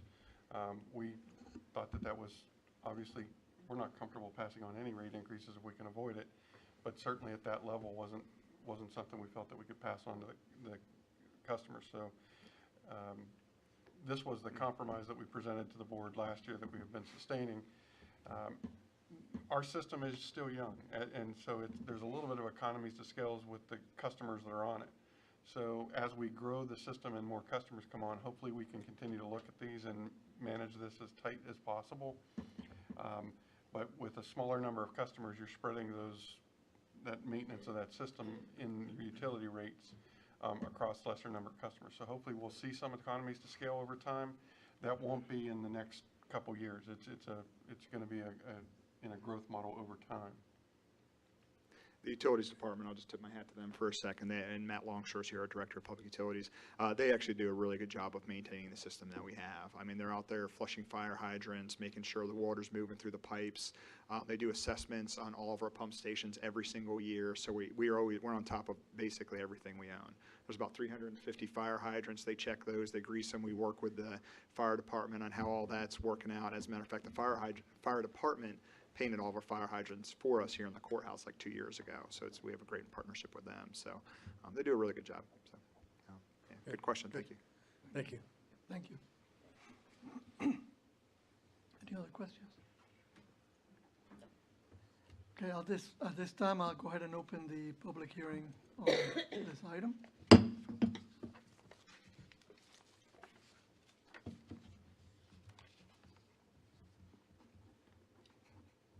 Trying to entice somebody to come up. Yeah, Jonathan's not here. Okay, I will close the public hearing. I have a question, Ms. McGee. Reading the ordinance change, it shows that the vote taken today,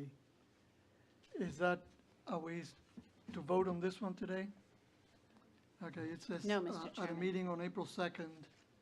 So, We'll get that updated. okay, so like all the other items, this will come up at our hearing, at our meeting on the 16th, and that's when we'll make the final decisions on the budget. So, Right, smile and nod, yes, say yes. Smile and nod. Okay. okay, Okay, so with that,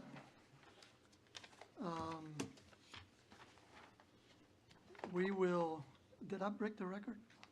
No? There was that one question. Who asked the question? All right, so we will adjourn at this time. what? That's it. Our next meeting will be April 16th at 3 p.m. And that'll be when, at 7 p.m., we will vote on the budget. 3 Then, p.m. 3 p.m. is the vote on the budget. 3 p.m., sorry.